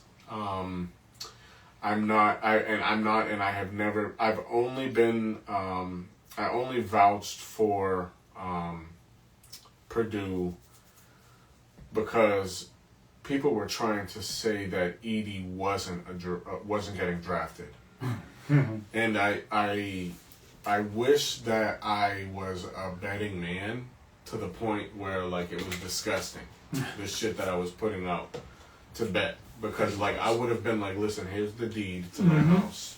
And it's just all going on that. And if you think that Edie isn't going to be drafted, then you have to pay me the equivalent of my house. And if not, I have to give you my house. And I would have went to sleep like a fucking baby. You just roll back and just night night. So, but I like High Point. Obviously, it's a stretch. I know that. But this is March. It's March, and if you don't do that, you're not having not fun playing with the it. game. You're not having fun with it. Exactly. You're lame. So with that said, I'm hitting that button too. Hell yeah. It's High Point.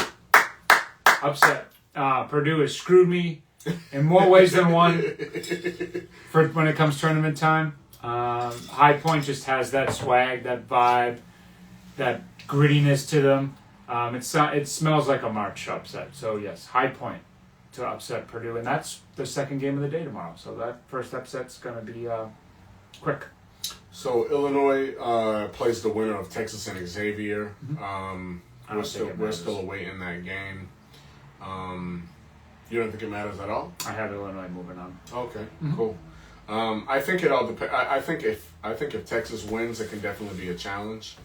You love yourself some SEC pie, huh? No, I mean, well, of course, but not. Yeah. I guess I will say it's not just for football, but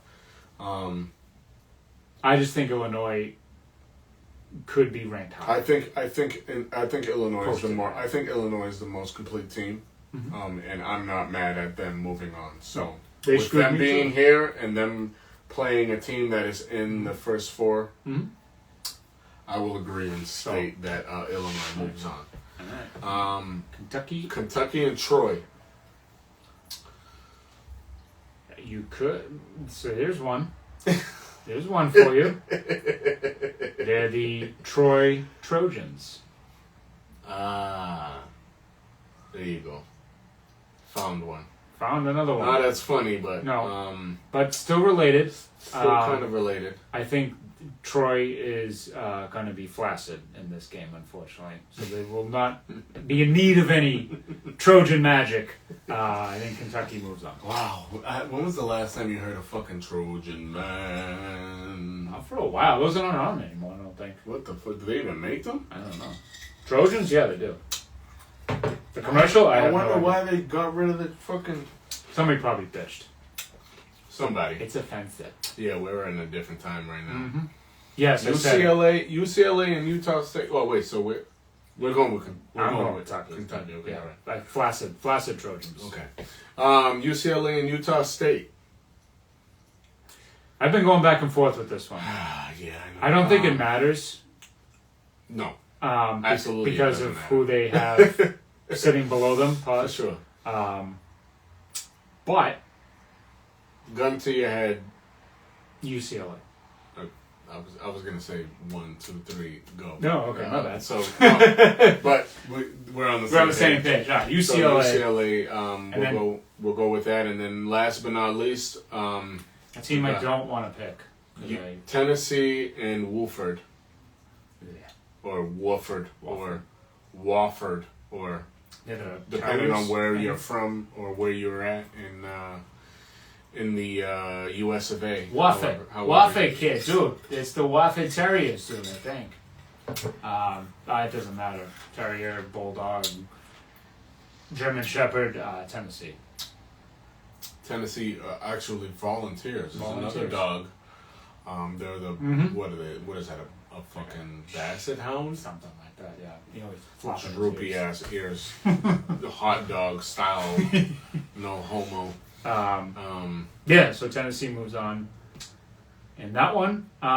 So that is our first round picks. If you want to see all of our picks, head to the page. Both of our brackets will be posted before March Madness gets kicked off tomorrow. I mean, we could, to finish this portion, I would say from then on, who's your final four and who's your champion? We'll give them that. And then they can look at all the other upsets that we might have. So who's our final Who's four? Your final four? And who is your champion? As the good old Pat McAfee would say. Champion. Put me on the spot, man. I wasn't really ready for this I today. did. All right. Final four. What? If you don't want to do the final four, we can just do national champion. Who's your national championship? And who's your national champion? Ah, man. Even that is hard. Pause.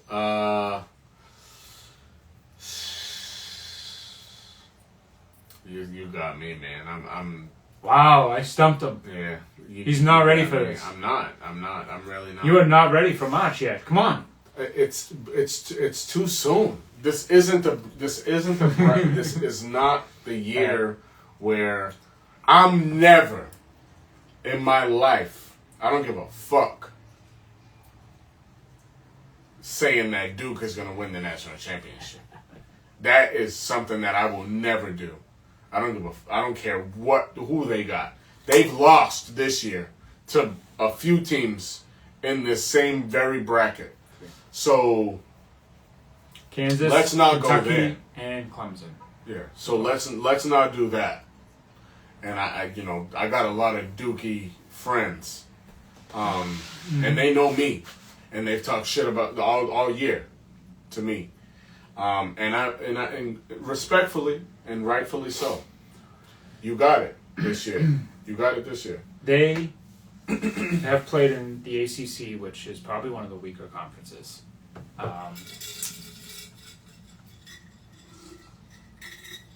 But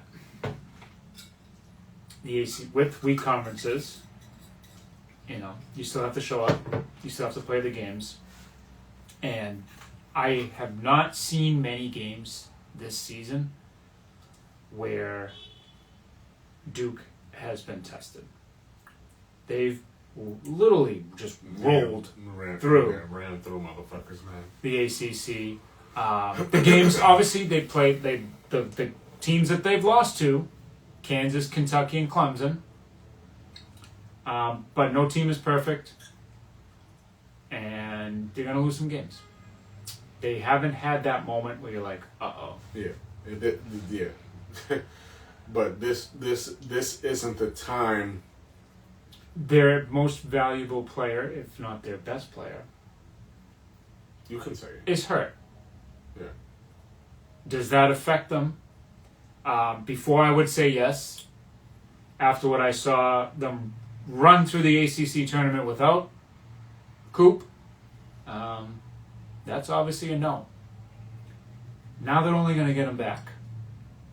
The best player in this tournament, in my opinion. That's my opinion, that Cooper Flagg is the best player in this tournament. I hate to immortalize and pay tribute to Bodie and then have to do this. I hate to have to do this as a North Carolina fan, but I want to win some money. I want to win some bracket pools. I got shit to pay for. Respectfully. We have Team Drake May to raise funds for. And who doesn't love money? And sometimes you have to do things when it comes to sports. Like how I slid that in there. No homo. That you're just not proud of, but it's going to win you some money. So with that said, my national championship is Florida and Duke. And I have, see, I'm going to put a twist on it. I have Cooper Flag cutting down the nets in April. Cooper Flag. That's why I've cutting down the nets. I'm not saying the name. And being the consensus number one overall And being the consensus number one overall pick. Hopefully not to the Washington Wizards. Hopefully not. But I have Cooper Flag as your national champion this year because I am not saying the name with the title. I will say that I do have, off the top of my head, I do have Florida and Duke in the Final Four. The most complete team. In my Final Four, they I do showed, have both of those teams. They showed so much grit without him. They have scorers. They have size. Malawatch is an absolute animal underneath. So, yeah, give me Cooper Flag. Sorry. It just had to happen. But it's going to be a great tournament. We hopefully have upsets galore. Yeah, I'm excited. 12 o'clock. 12:15, Louisville Creighton kicks us off tomorrow. With some March Madness. But we had some football March Madness as we were on the show. We can touch on it now. As are you good to roll? You need a break or something? No, I'm good. Let's roll. All right, cool. Mm-hmm. So as we were breaking down the bracketology, What's Up Guy edition, as Patriots fans, Stephon Diggs is currently in Massachusetts / Foxborough, which is something that we've discussed on the show multiple times. We have our notes saved from all the way to season 1, episode 1. He's been on them. Don't mind me. Stephon Diggs is definitely a player in which I wholeheartedly believe should be on the Patriots' radar. Probably is. And obviously we're trending in the right direction because he is, quote unquote, in the building. I'm giddy. I'm definitely excited about it. He's obviously a staple, not only in the NFL, but for a position in which the Patriots need not only talent but depth. It was funny. You were the only person that liked my post earlier. I had reposted the Drake May one. Some just nonsense about how the Patriots missed out on all of these guys, but in hindsight, respectively, the DKs, the AJs, Godwin, because they possibly could have had been a reason as to why Drake May has a sophomore slump. Because they want the ball. And to me, the wide receiver room is the wide receiver room. Mm-hmm. Do I think that the Patriots are going to win the Super Bowl? No. We've said that multiple times.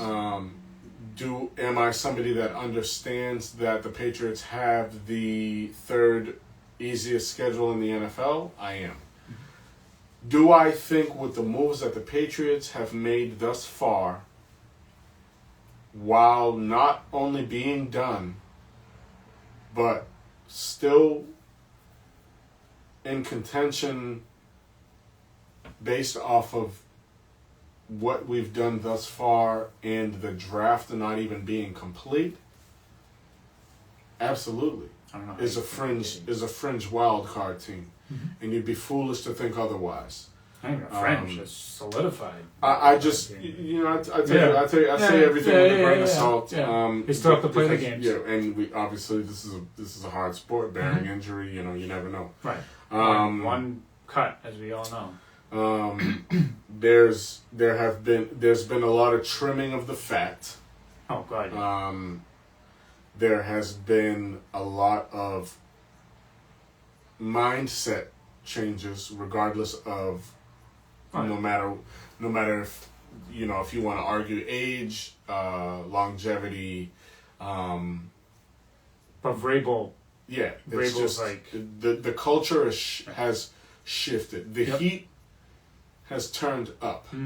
And this news is, if that doesn't tell you, if Stephon Diggs being in Foxborough as we speak doesn't tell you that the heat is turned up and they're going in a different direction than what you thought and how they've been, then you're crazy. Like, you belong in a straitjacket. So, like, this is ultimate, and I'm so glad that it broke while we were on the show, so we can talk about it. Absolutely. Anybody joining just now and you haven't heard yet, Stephon Diggs is meeting with the Patriots as we speak, apparently, according to Twitter. My gut feeling, you already said it, I don't think they let him leave. No. I think you can bank on Stephon Diggs being a member of the Patriots. If Stephon Diggs made it this far through free agency, that means that all 32 teams have went through that are in the position of need, or even if they wanted to acquire depth, right? Mm-hmm. They've tossed. There are healthier players that are within the same age group. Oh yeah. That are readily available right now today in free agency.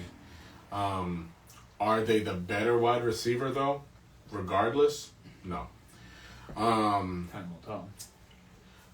But in theory, no. I mean, I just if we're talking about, we're talking about a guy that, quote unquote, the only issue with Stephon Diggs that I've personally heard of, that I don't even believe to be true, is him and Josh Allen had issues.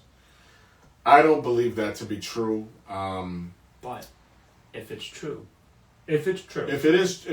holds a fucking fishing weight, why? It's just if there's any substance to that rumor, wouldn't you think this is the best spot for him? Absolutely. You get to play Buffalo twice. And how you get an insight on how the Bills maneuver. And I don't care what anybody says well, it's not really an advantage because you change your play call, blah, blah, blah. Listen, Stop asshole. it. If you've ever been a part of organized sports, you know that for the majority, your shit stays the same. You adjust a few things to make, obviously to not make the same calls here and there, but you're more than likely running the same stuff. And to have insight like a guy like Stephon Diggs on your team with a second-year quarterback in Drake May, I mean, come on. There's your target. There's your guy. The dude is one of the best wide receivers. The best decade. Yeah. And he could be in the conversation of top, 25? Hands down. Of all time? Hands down. So, what are we doing? Yeah. I just...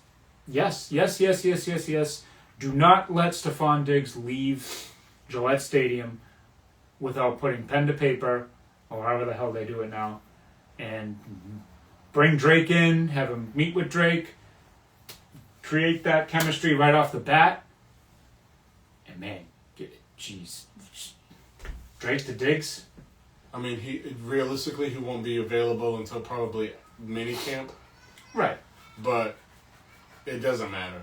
I mean, he's a guy that works his ass off. Steps on the field and he's an immediate impact. He's somebody that you 100% have to game plan around. You literally just took the words out of my mouth. Which obviously is something that we haven't had for 3 seasons. Whether it's 1, 2, 3 years deal. Obviously, his contract isn't going to come anywhere near Cooper Kupp's. No. But you don't want to overpay for somebody like Cooper Kupp. You don't want to overpay for somebody like Chris Godwin. You know what I mean? And that's the issue that a lot of Patriots fans have a hard time grasping or understanding. Do those guys have a lot of years left? Of course they do. Does Stephon Diggs have a lot of years left in him? Of course he does. Does his age represent much with the position? Not necessarily. Mm-hmm. But for the bargain and the right price, obviously Houston doesn't want him to return. No, otherwise he wouldn't be in Foxborough. No. He's played indoors and succeeded. He's played outdoors and succeeded. He's played with shitty quarterbacks, multiple quarterbacks, and succeeded. He's played with prominent quarterbacks and succeeded. Mm-hmm. He's obviously some talent that you want on not only in the field but in the locker room. Yeah. All of regardless of what you've heard, he's not so much on the spectrum of the diva side, where you have the issues like the prima donna aspect of it, like T.O., Randy. Not that there's anything wrong with them being prima donnas. No, because of the production. It's part of the game. OBJ, unfortunately, but you do have that aspect that people are going to. You motherfuckers are gonna pound sand with that. Mm-hmm. He's a locker room problem. He's an issue. He's this. He's a that. Knowing that he literally cried tears to Josh Allen in being thankful. Mm-hmm. You changed my life in more ways than you know. And was emotional on camera, raw and uncut. Mm-hmm. If you haven't seen that, or you don't know and you're not aware of it, go watch it. And you are an individual that is going to judge this man based off of reports from people that need to stay relevant. Right. Then I can't have a conversation with you when it comes to sports. Stephon, going off of what you said, the locker room stuff, Vrabel doesn't want that here. Of course so not. By Vrabel, because let's be real, all these acquisitions, every player that steps through those doors in Foxborough, it's because Vrabel wants you here, because he's the leader. If Vrabel doesn't have an issue with him, then there is no issue with him. I'll put it like this, right? Juju Smith-Schuster just got released from the Chiefs. Good. Second tenure with the Chiefs. Bye. Juju Smith-Schuster is an individual who is involved with the locker room issues for the Patriots. Mm-hmm. To get in further, a Patriots captain, so to speak. Will Peppers be captain? Will he hold that standard with Vrabel now? Who knows? I'm not sure. I don't believe so as well, especially being involved in that situation. Mm-hmm. But if you're up to date with social media and football players, everybody knows that Stephon Diggs is one of those players that are a part of the trend of who wouldn't you let your sister date? Stephon Diggs. I don't know him, but I'm just going based off of the information that is put in front of me on social media. Obviously, even with that, Vrabel has this guy here. Stephon Diggs is obviously cognizant of the fact that he's not going to allow his personal life to interfere with the locker room and or his production on the field. Especially coming off of a torn ACL. I think that he is driven to be the best that he can be. I think he's proven. He lit us up. I think he just brings facts. I think he just brings. He's one of the most unguardable wide receivers in the game, hands down. Whether he's hurt or not, or coming off this injury or not, it's a need. Mm-hmm. He definitely makes the locker room that much better. I think that he boosts the confidence in the younger guys, and obviously in the guys that will soon be Patriots that get drafted. Mm-hmm. Because, I mean, in retrospect, you got, you know, if you got an offense that has Stephon Diggs, mm-hmm. You know, Pop. This also brings to account if Stephon Diggs does actually sign here, where do you go in the draft? That was my point. It's like you have the potential to have like Travis Hunter. That's what I'm saying. Now you have Hunter and Diggs lined up with Drake, who obviously complement each other well. Because very well. Who do you game plan around? Because and no matter what, Travis Hunter is going to be a generational talent in the NFL. If he ends up being a bust, it is what it is. I don't believe that to be the case, but from what he's put on film, mm-hmm. for over 100 snaps per game, every game, over the course of 3 years, at the highest level. Mm-hmm. Well, 2. And that's no shade to HBCU, but it like to do what he did at HBCU and then to do what he did at literally at the time the shittiest college football program in recent history. To be a top 5 pick in the NFL, even though he was the number 1 player of his class, mm-hmm. it's just it just goes to show the type of player that he is. Also, a stat for you regarding Diggs. I'm just refreshing Twitter because if it happens and we're here, we want to break the news to y'all. But I have a stat saying Diggs averaged 62 yards per game last season, obviously before the injury. And he played, 8 weeks? Something like that. Yeah, I believe he got injured. Mid-October. Yeah. Patriots haven't had a receiver average over 60 yards per game since Jules did it in 2019. So that's even Jacoby Myers didn't do it. So there's a little message underneath. Myers averaged 65 in 2020 once he became a starter. Okay. But we're going to kind of that one. So because obviously somebody on your roster. The front office got a D. Yeah. On the cards for the grades. So so letting Jacoby Myers go. You need with looking back at it, it's one of these. It's one of for Juju Smith-Schuster, might I add. Mm-hmm. It is one of the downfalls of the entire Patriots organization as a whole in its entirety. Mm-hmm. But if you can get this guy on your team, you have your number 1 wide receiver. You have a great target for Drake. And I don't care what anybody says, he's going to work with him. Drake's going to elevate him, and he's going to elevate Drake. Absolutely.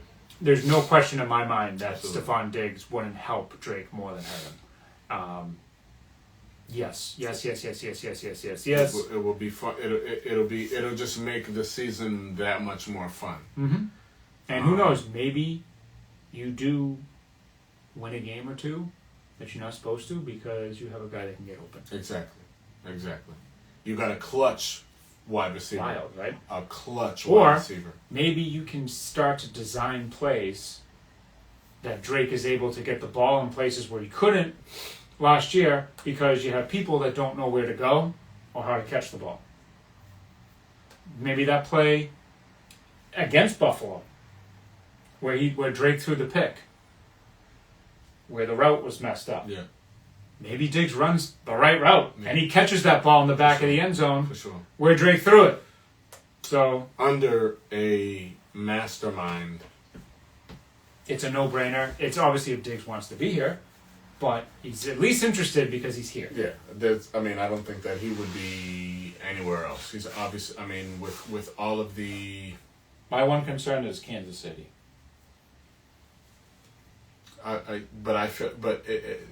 In a perfect world, like, you would assume that he visits there first, You would think. and they don't let him leave. You would think.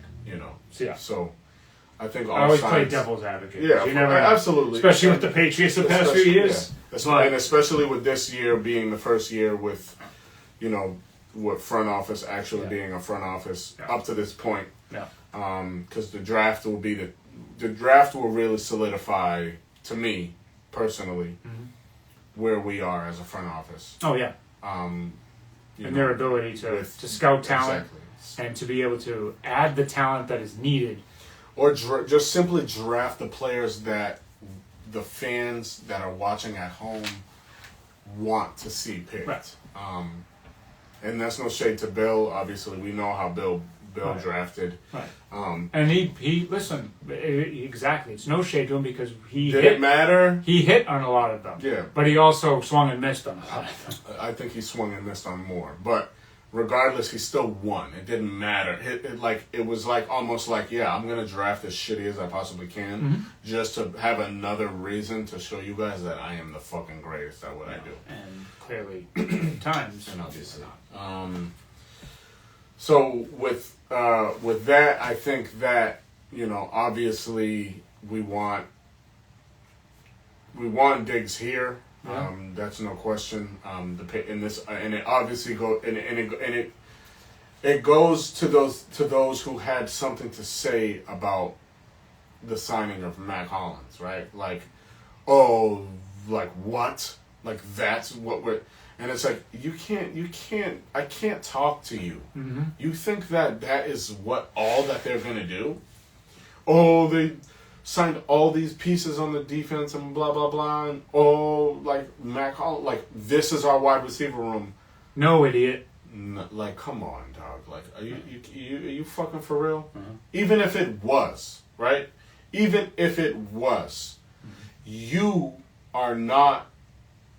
I can't have a conversation with you because you don't even know if we rolled out the offense that we have today with the additions of Moses, Bradbury, which we haven't even discussed as well, replacing Mark Andrews. David Andrews. David Andrews. You're good. And with Owenu being our left tackle.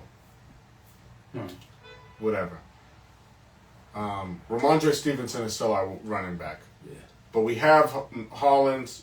We have a legitimate playmaker who played with Josh Allen, who was a reliable target for Josh Allen, not only in clutch situations, but in the red zone, which the Patriots have been one of the worst red zone scoring teams in all of the NFL for the course of the last 4 seasons. And also, you're upset about all of the defensive moves that we've made. We signed arguably the MVP of the Super Bowl. My question is why? But we were dead last in not only pressure, but sacks. Defense was, and it's just because the offense was so bad last year, I think people overlook the fact that the defense wasn't that good either. Like, there's plenty. The Indianapolis game, the offense did enough in that game. Listen, I said it before and I'll say it again. Last year, your defense let you down. The Patriots were the shittiest football team in all of the NFL last year. No matter how you want to spin it. As far as from a talent perspective, of course, 22 versus 22 on offense and defense. and special teams. Horrendous. We were the shittier team than anybody you put in front of us. As a collective. As a whole. No. As a 53-man roster, we were the shittiest team. You pick up And 5 guys on you the can roster. talk about the Giants and letting go of fucking Saquon. You can talk. We got our ass beat by Miami. We got our ass beat by Arizona. Like Arizona, who less than 12 months ago fired their head coach and their general manager. Not to throw any shade, because this is an actual good team. It's just the way it happened. You had your bottom lip taken by the Chargers and pulled over your head at home in a prime time game, a 1 p.m. Saturday showcase where the NFL was hoping to showcase the next great quarterback in Drake May.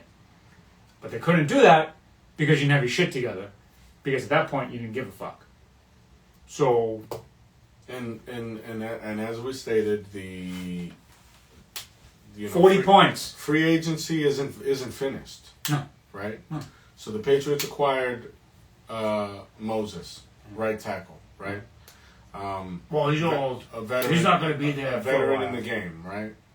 That's what I heard. Last year, something that made me upset was the Patriots not signing, what was allowing Tyron Smith to sign to the Jets. Yeah.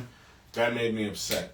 But now, Yeah. because you have Moses, another older veteran gentleman, Yeah. that's on the right side of the field. Yeah. Why not go after somebody like a Tyron Smith, who is a Hall of Famer, who's a Hall of Fame left tackle? He obviously is on the back end of his career, but played with Moses. Obviously has the mindset of those of Moses and Vrabel, who you can develop and draft a left tackle to learn from, to then take over when he wants to call it quits. Whether it's a 1-year deal, whether it's a 2-year deal. You have that solidified for that amount of time. Yeah, exactly. And with and I'll just to this season specifically, I will always revert to the fact that we have the third easiest schedule in all of the NFL, which is a major factor when it comes to this rebuilding process, because we've locked in a lot of guys on 2-3 year deals. Whether they make it that long, that's TBD. But we have the ability to have those important positions in place to now fall back on the draft, because if those contracts do reach a third year, you're now talking about guys that are going to be going into their third year or second year under this program that it has been building and chiseling away to be what we once were. Relevant and or dominant in the conversation for championship. Exactly. And I stated a fringe playoff team this year, which is fine. But now we're talking about 2-3 years from now, where the rebuild is full pedal to the metal, relevant. Can you imagine you get a guy like Diggs come in here for a couple years, say? He's 32. And we get it. We all know he's on the back end of his career. But he's a vet. And so if you bring in a guy like Diggs and you draft 1 or 2 wide receivers, people forget that you one of which is possibly Travis Hunter. One for Trav. But even if it's not Trav, what if it's a second and a third round guy? Yeah. What if they spend their second round pick and one of their third round picks on wide receivers? Say Higgins, we'll just throw it out name, and Bach, whatever the hell, however say Besh. Thank you, sorry, buddy. Those are your 2 receivers that they draft. 2 big dudes. They can go get the ball. Absolutely. You have Diggs to develop them. Exactly. You have to be around, to learn from, It Josh doesn't McDaniels. throw out any receiver name. I'm not. Those are literally just the first two names that popped in my head. This draft is deep for receiver. Trey Harris, Flooded. like Isaiah Bond. Golden. If they get a sniff at that, Who knows? You know, Possibly. you never know. If these guys, if you add talent in the draft, it's gonna help you. It should be a no-brainer. Why aren't people understanding that the draft is gonna create talent on this team? Listen,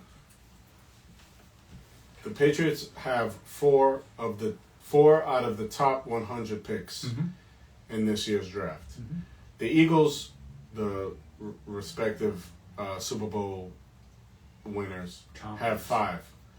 The Patriots have let it be known that they're trying to acquire a 3rd rounder for Joe Milton, which will mean that the Patriots as well have 5 out of the top 100 picks in the draft. Yep. So the reason why I'm saying this is because the Eagles have been profound with acquiring talent.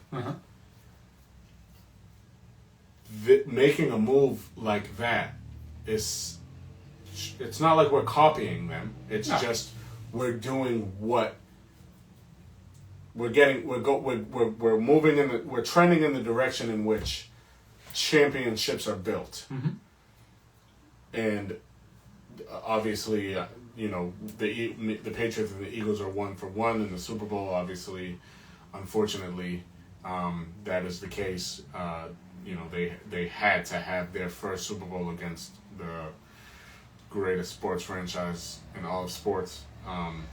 That's a story for a different day. Yeah. But they've done what they needed to do, and the fact that the Patriots are just 1 pick below in regards to the top 100, the Patriots being 4 and the Eagles being 5, with the potential of, hey, listen, we got Joe. We have Joe. From my understanding, the Giants have interest. The Browns have interest. The Browns. So these are guys, and this is what I'm saying. Like, the Patriots already have 2 third-round picks, and we're asking for a 3rd for Joe. So imagine the moves that the Patriots can make if they can trade up, and the talent that they can acquire if they trade up, with not only keeping a 3rd rounder, but trading 2 of those 3rds away to move up and swap to try and draft and make moves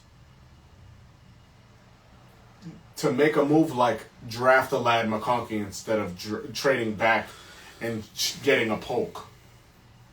Yeah. These are the things that we're eliminating. These are things that you have to think of realistically as a fan of a franchise.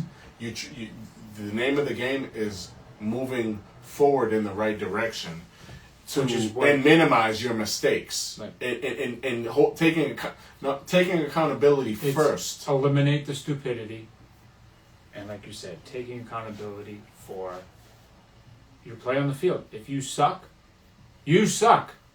But hold yourself accountable and improve. They weren't doing that. And you said this numerous amounts of times, it all came down to coaching. Because the players, listen, there were some players on this team that suck.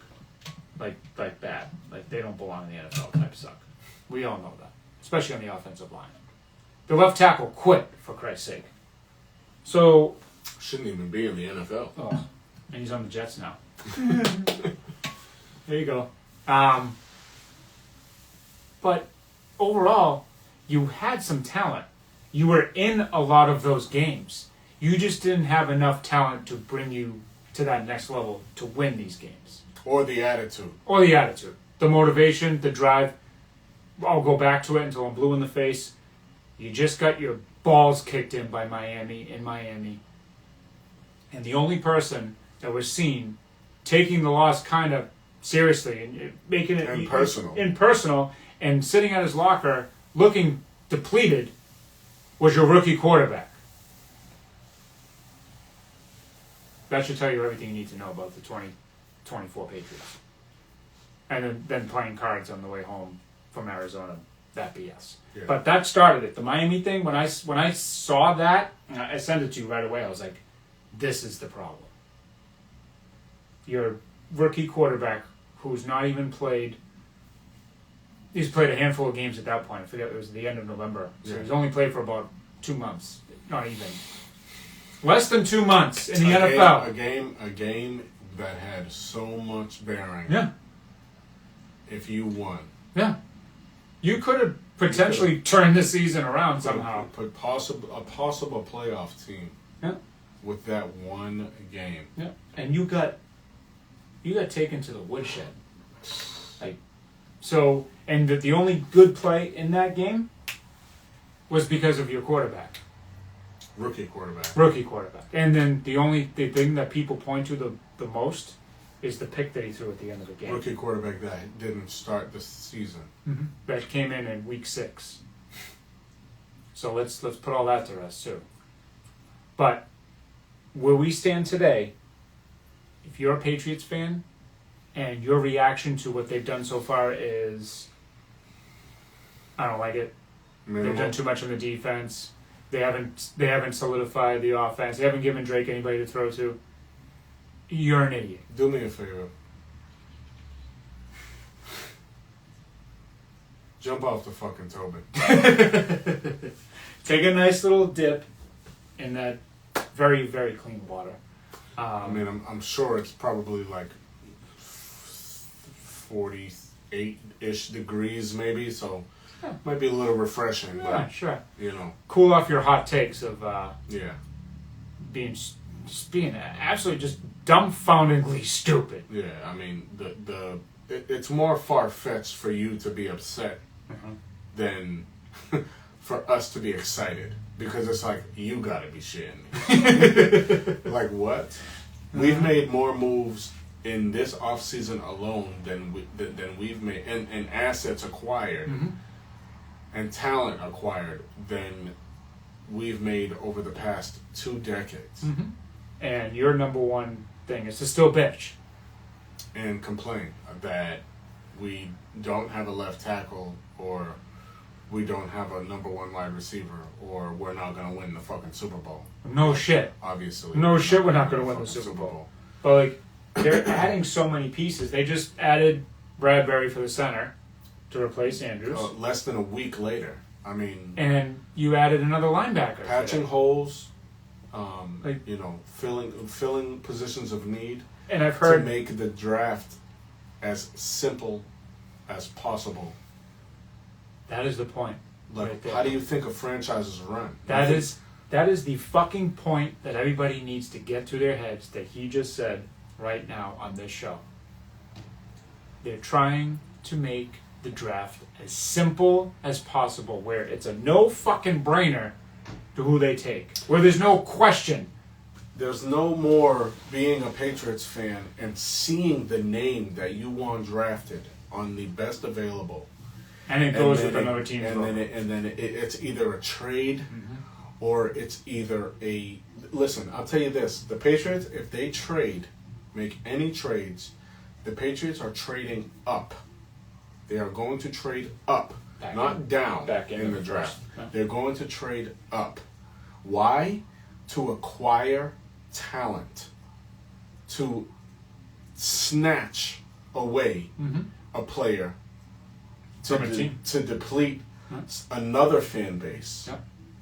What makes you think not vice versa? What makes you think that they don't try to get back into the first, like after making the pick, wherever they do, we'll say 4 for now since that's the one we have. They make the pick at 4, and then they see somebody like Golden or Egbuka. When is the draft? The end of April, 25th. So we got about a month. We have a month to go until the draft, and news broke that the Patriots want at least a 3rd round pick for Joe Milton, which would, again, to refresh and remind you guys, that would mean that we now have 3 third rounders. Even if it's not in this draft, right? Let's say it's a future 3rd.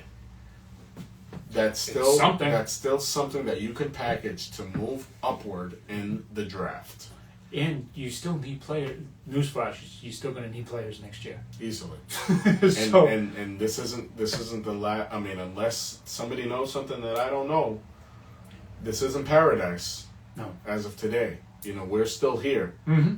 I don't know if there's some bunker city being built in Colorado. Colorado, but as of right now, we're still here, active. We're kicking. Mm-hmm. We're still going to be here at this time next year, and, God willing. Yeah, I mean, so Like I said, nothing is going. yeah. Rome wasn't built in a day. They like to say. This isn't the last. To our knowledge, today, March 19th, 2025. This isn't the last Patriot season we're all going to be a part of. Listen, To our knowledge. the Patriots the Patriots had Bledsoe, and they weren't even in this position. Nobody even knew about Brady, right? Let's call a spade. And if you said you did, you're lying. Stop. You're lying to your teeth. So let's be real here, right? The Patriots. The Patriots had, when they did have Bledsoe, they had one of the dominant and greatest defenses known to man, top to bottom. Mm-hmm. There was no soft spot in that defense. The acquisitions that we've made thus far, Just trying to bring that back. we're trying to bring that back. But the only difference is the Patriots have their guy at the helm. Right. Which people don't understand. Like, we're not a team that's the Browns or the Titans or the Raiders. Hey, do we need the Giants? Hey, do we need to trade up to get the guy that we want year after year after year after year? No. We have the guy already. We got to make sure that we protect him and put the pieces around him, not only on the offensive side, but the defensive side, because we know how good he is. Mm-hmm. With the shittiest roster and the shittiest wide receiver core, He did that. and I will say the shittiest running back in the fucking NFL, because I don't give a fuck. And if you want to argue with me about Ramondre Stevenson, cool. If his talent is your way. if his talent is as good as he say he is, he wouldn't have had 7 fucking fumbles. So you don't be contradictory. If you're gonna Stick say to that your you're a good tape. running back, then you can't Stick to you your can't tape. say that he's good and have 7 fumbles. That's not how this game works. Nope. You can't turn the ball security as job security. Listen, we can go back and forth. I will argue with you. Ramondre Stevenson Stinks. he's fucking trash. He's trash because he can't hold on to the fucking football. He turns the football over. It's not that he fumbles the ball and we recover it and it gets swept under the rug. No. The ball gets turned over. He fumbles so bad that the defenders pick the ball up and the field changes. Shorter field. Buffalo. And look at that. The defense is good. They cause a turnover, what makes the field shorter for a good quarterback to score. Or Exhibit A is Buffalo. The Buffalo game. That fumble killed them. 100 yards gets condensed on a kickoff. Football team defense stops the offense. Offense punts shorter 50, 60, 50, 40 yards to score. Kicker, NFL kickers are getting better. 60 yarders, 55, 4, 3, 2, 1 points. 3 points. Hey, look at that. 3, 6, 3, 9. Oh, touchdown. 13. Hey, touchdown. Hey, maybe the defense gets a pick 6. Hey, maybe they get a scoop and score. It's very simple. And he has to break it down like this because you're all idiots. And you're not understanding the concept, the basic concepts of rebuilding a team. And how the stupid, just minuscule errors can cost them. They weren't good enough to make mistakes last year. You make one mistake in a game, the game's over. That's how bad they were. So that's why Drake's interceptions looked the way they did. As bad as they As did. bad as you say they did, because they cost you the game because you had no talent. You couldn't recover from them. And if you do a pick against the Rams at the end of the game, we're not going to go into the Rams game because we'll be here all night. Yeah. You should have kicked a field goal instead of going for it or punting, whatever the hell they did. I forget because I'm trying to put this season out of my head. The interception at the end of the Miami game, listen, they weren't coming back. You could put yourself in such a deep 34-0. Like, stop it. Or 31-0, whatever it was. Stop it. Stop it. Just enough. The Patriots are trying to rebuild their franchise from the depths of the fucking earth. So, in order to do that, you need to acquire talent in some way. Because they're stuck on both sides of the ball. To put it in perspective, the Patriots right now are the workers of are the construction workers that were building the city in paradise.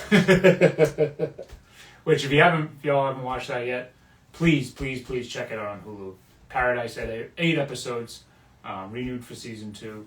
It will blow your mind away, and let us know what you think. But I agree. So yeah, I mean, I think that's probably where we can probably cut off. You know, they're still a month away from the draft.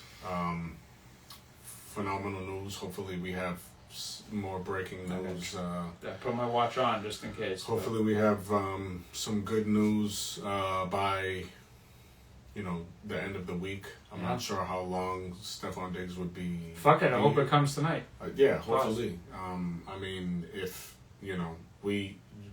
now that he's here, we can't let him leave. Right. We let D-Hop leave. We let Ridley leave. Obviously Godwin, we weren't going to pay him that much. Cup, we weren't going to pay him that much. No, it hasn't even come out what they offered. Yeah, I don't think so. Yeah, and I mean, respectively. Which, who cares? Yeah, it doesn't matter. He's gone. Mm-hmm. DK, we weren't going to trade for him, and we weren't going to pay him that much. No. So just get it out of your heads. There's nothing that the Patriots really have outside of and shame on the NFL for not giving the quarterbacks of this draft the boost that they've given quarterbacks over the past decade. Yeah. I mean, the Anthony Richardsons, the Zach Wilsons, the Trey Lances. These are guys that have been shot up. Funny, a fun fact for you guys that actually I'm glad I just reminded myself.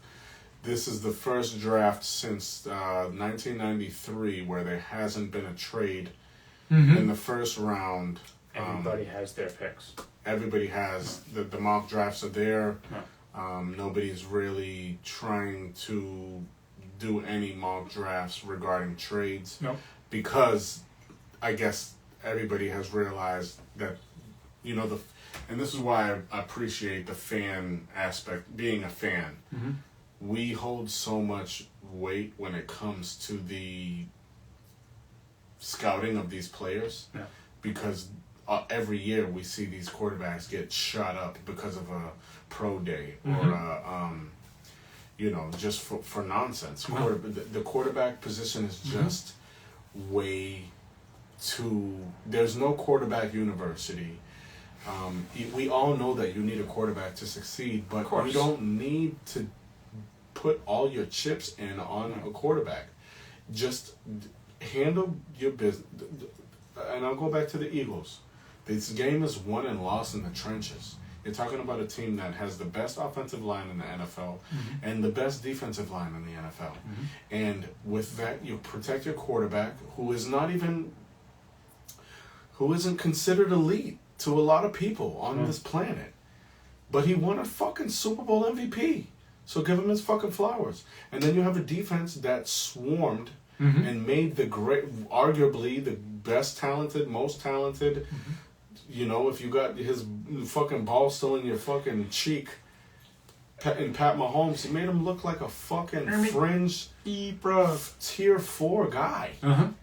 Like, let's be real here. You made him look like trash. You made him look like Zach Wilson. The game is won and lost in the trenches, and it will forever be won and lost in the trenches. And the quarterback, and that's we're Abdul Carter guys. Yeah. Sign me up. And that's something that the Browns because Tennessee is now Cam Ward. The reports are coming out with Cam Ward, and it's like, okay, now, but the Browns, that they're shitty at quarterback. Oh yeah. That's a place where quarterbacks go to die. Go ahead. But now it's like now that's like it's trending still. They're gonna go Abdul Carter, and it's like, yeah, we suck so bad at drafting quarterbacks or getting quarterbacks here. So we're not Maybe even we need to go a different route. Yeah, we're not even going to bother with this. After all, I think it's like upwards of like 25 quarterbacks over the past fucking like who knows how long. Yeah. That's terrible, and that goes to show you like, okay, hey, listen, NFL, we need to stop putting the quarterback as make the quarterback as important as he is, and we all know because the Browns prematurely made a fully guaranteed quarterback contract to Deshaun Watson. But they're banking on that. They're banking on that. Yeah, working out still somehow, some way. Somehow, some way. But he's not even going to play because he retore his fucking Achilles. So, the quarterbacks go there to die. If you're a quarterback and you get drafted there, I would pull it. Don't even go. I would if I was a quarterback and I got interest, I wouldn't even answer the fucking phone. You see the Cleveland area code pop up on your phone. You're like, nope. I don't give a fuck if it's guaranteed, fully guaranteed. Sorry. It's just not. But in terms of the Patriots and helping the Patriots, yes, go there. Yes, absolutely. Cam Ward, go to Tennessee, Tennessee, pick Cam Ward. And then Cleveland, listen, Jackson Dart is awesome. I'm just saying, best quarterback I've seen. Might be better than Drake May. I'm just saying. To Cleveland. We're pitching this to Cleveland. We have Shador. Or Shador. There's also there's somebody that's getting like shot up.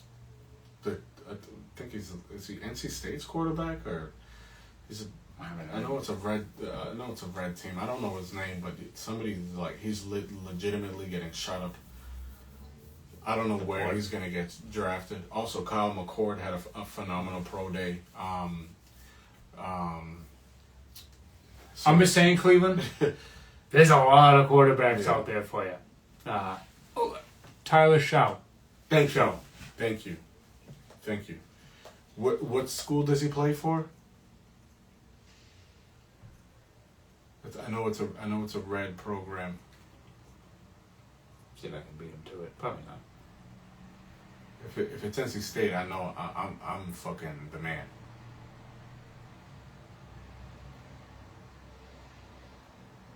Ooh. Is it so NC close. State? Louisville. Oh. It was red. It was red though. Louisville. Same conference. Fucker. Who's gonna win tomorrow to start March Madness? But yeah, so it's There's a lot of quarterbacks, so there's a lot of options. I heard somebody today say that Jackson Dart needs to sit, but Tyler Shaw can start in the NFL today. And I've never watched this guy throw a ball ever in my life. So there's that. I watched the game against SMU, I think, last year. Yeah. I mean, he's not fucking, he's not Jaden Daniels. He's not Drake May. You're gonna say that Jackson Dart needs to sit, but he needs to start. No, we're talking out of our ass. What the fuck are we saying? No, we're talking out of our ass. On national TV, I'm on a live with fucking. I don't even know how many people, which I'm super thankful for. Yeah. But national television. Well, it's to get followers. Why do you think Felger and Maz do what they do? It's the same shit. Nobody. You're right, Mike. You're so right. You're so right. And then you have Murray over there in the corner, just. Oh well, everything sucks today. Please. Tom Brady with all of that bullshit. Stop it, please. Stop. Yeah. But yeah, I mean, hopefully the first 4 picks are quarterbacks, and then the entire. 3. I mean, excuse me. The first 3 picks are. Or Could be 4. We'll get into that in further episodes. But maybe the first 4 picks will be quarterbacks. Yeah, for sure. Absolutely. Very possible. So Very possible. stay tuned for what that might mean. But yeah, we are off and running. For sure. Tonight was Hashtag Stephon Diggs. hashtag Stephon Diggs. Praying hands. For sure. All over. Just shoot the praying hands all over. So, yeah, I mean, again, thank everybody for tuning in. Still getting comments late in the...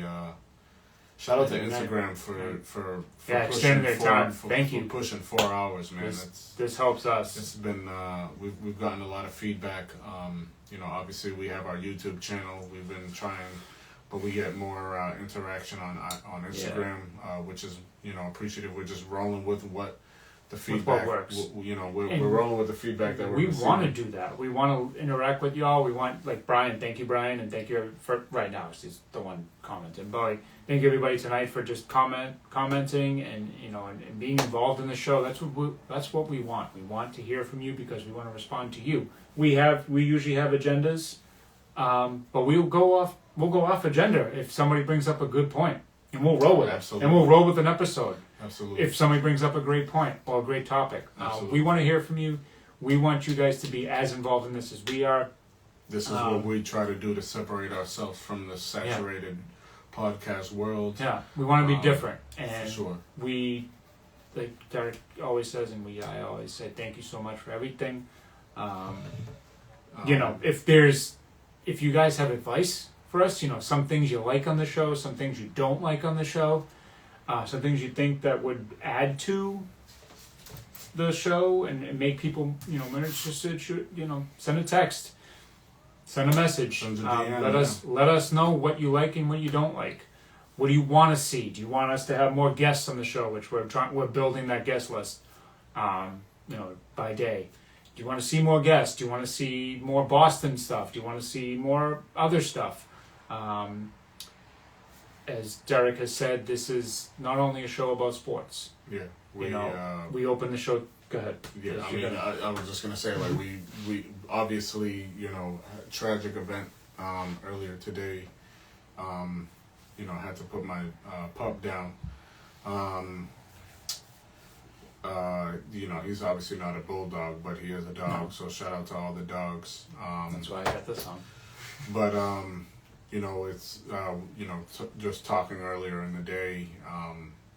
This is more than just a sports show, which is something that we're trying to play with as far as a slogan. Just to give us even more of an identity and separate us from. Shows that we can talk about sports in length, as you all know, and we love it. This is what we want to do for our lives, is talk about sports and get paid to do it. But we also want to be able to hit the real points of life too, because we've both been through plenty of them. And obviously our viewers and supporters have been through as well. Yeah, like I said, we just try to be as relatable to everybody as possible. Anybody going through what we're going through, somebody out there right now that's lost a pet, even maybe not in the way that Derek did, but maybe they did, maybe y'all did. Reach out to them. The words, like when I did the show post divorce, when you gave, that meant the world to me, because I know, I have his support. Hasn't gone through it, but I also got people that went through it, which is awesome to see. I got texts being, that was amazing, and, whatever. And Brian, I'll give you credit. There's, when we were gone for a couple weeks, and I came back and I said what I said about my side. You reached out. You I just want to make sure you're good. Just make sure. With the book, I said that unfuck yourself. You just want to make sure you're unfucking yourself. For sure. Sure am. So we appreciate that. We appreciate the sports and the reality of sports, but we also appreciate when everything gets real and people can relate to real life situations. Because whether we like it or not, reality isn't going anywhere, as you can hear outside. Day by day, we're just living. We're just in this world, and you hit it right on the head at the end of every show. So, Yeah, well, I mean, as always, you know, I'd like to, you know, continue to spread the word. You know, and whatever you're going through, you know, it's almost impossible to be here. It's nearly impossible. I think it's like, I'll get the correct numbers, but I know it's like a 1 in like a 100 million fucking chance to even make it to your mother's egg and be birthed. the fact that you're here is So amazing. it's almost impossible. So just continue to fight through it, get through it, reach out, you know. We're here. You're encouraged by us. Continue to encourage those that you feel otherwise. Spread the word. We'd love for y'all to get our name out there too. Tell friends, family, co-workers about the show. You know, we're going to promote it too. Buy a shirt. We still have the Peyton Pritchard 99 Problem shirt for sale. You're making critiques to our we're- other merch as well. Tweaking the Tatum one a little bit, and we have some other stuff that we're going to release soon, and we're really excited about that stuff too. We have some guests lined up. We have some real big things in the works, sports related and not sports related. So we'll get to those, and we can't thank y'all enough for coming on this ride. The seeds are being planted, so Love it. just watching the tree grow little by little. So again, thank y'all so much for tapping in. Thank you for the support and the love shown today. You know, it's a tough transition just today alone. So I know there's a long road ahead as far as, you know, not being able to come home to, you know, a member of the family anymore. But all of the love and support shown today, it definitely doesn't go unnoticed, will not go unnoticed, and is much appreciated in regards to, you know, from my family, you know, to everybody that's reached out.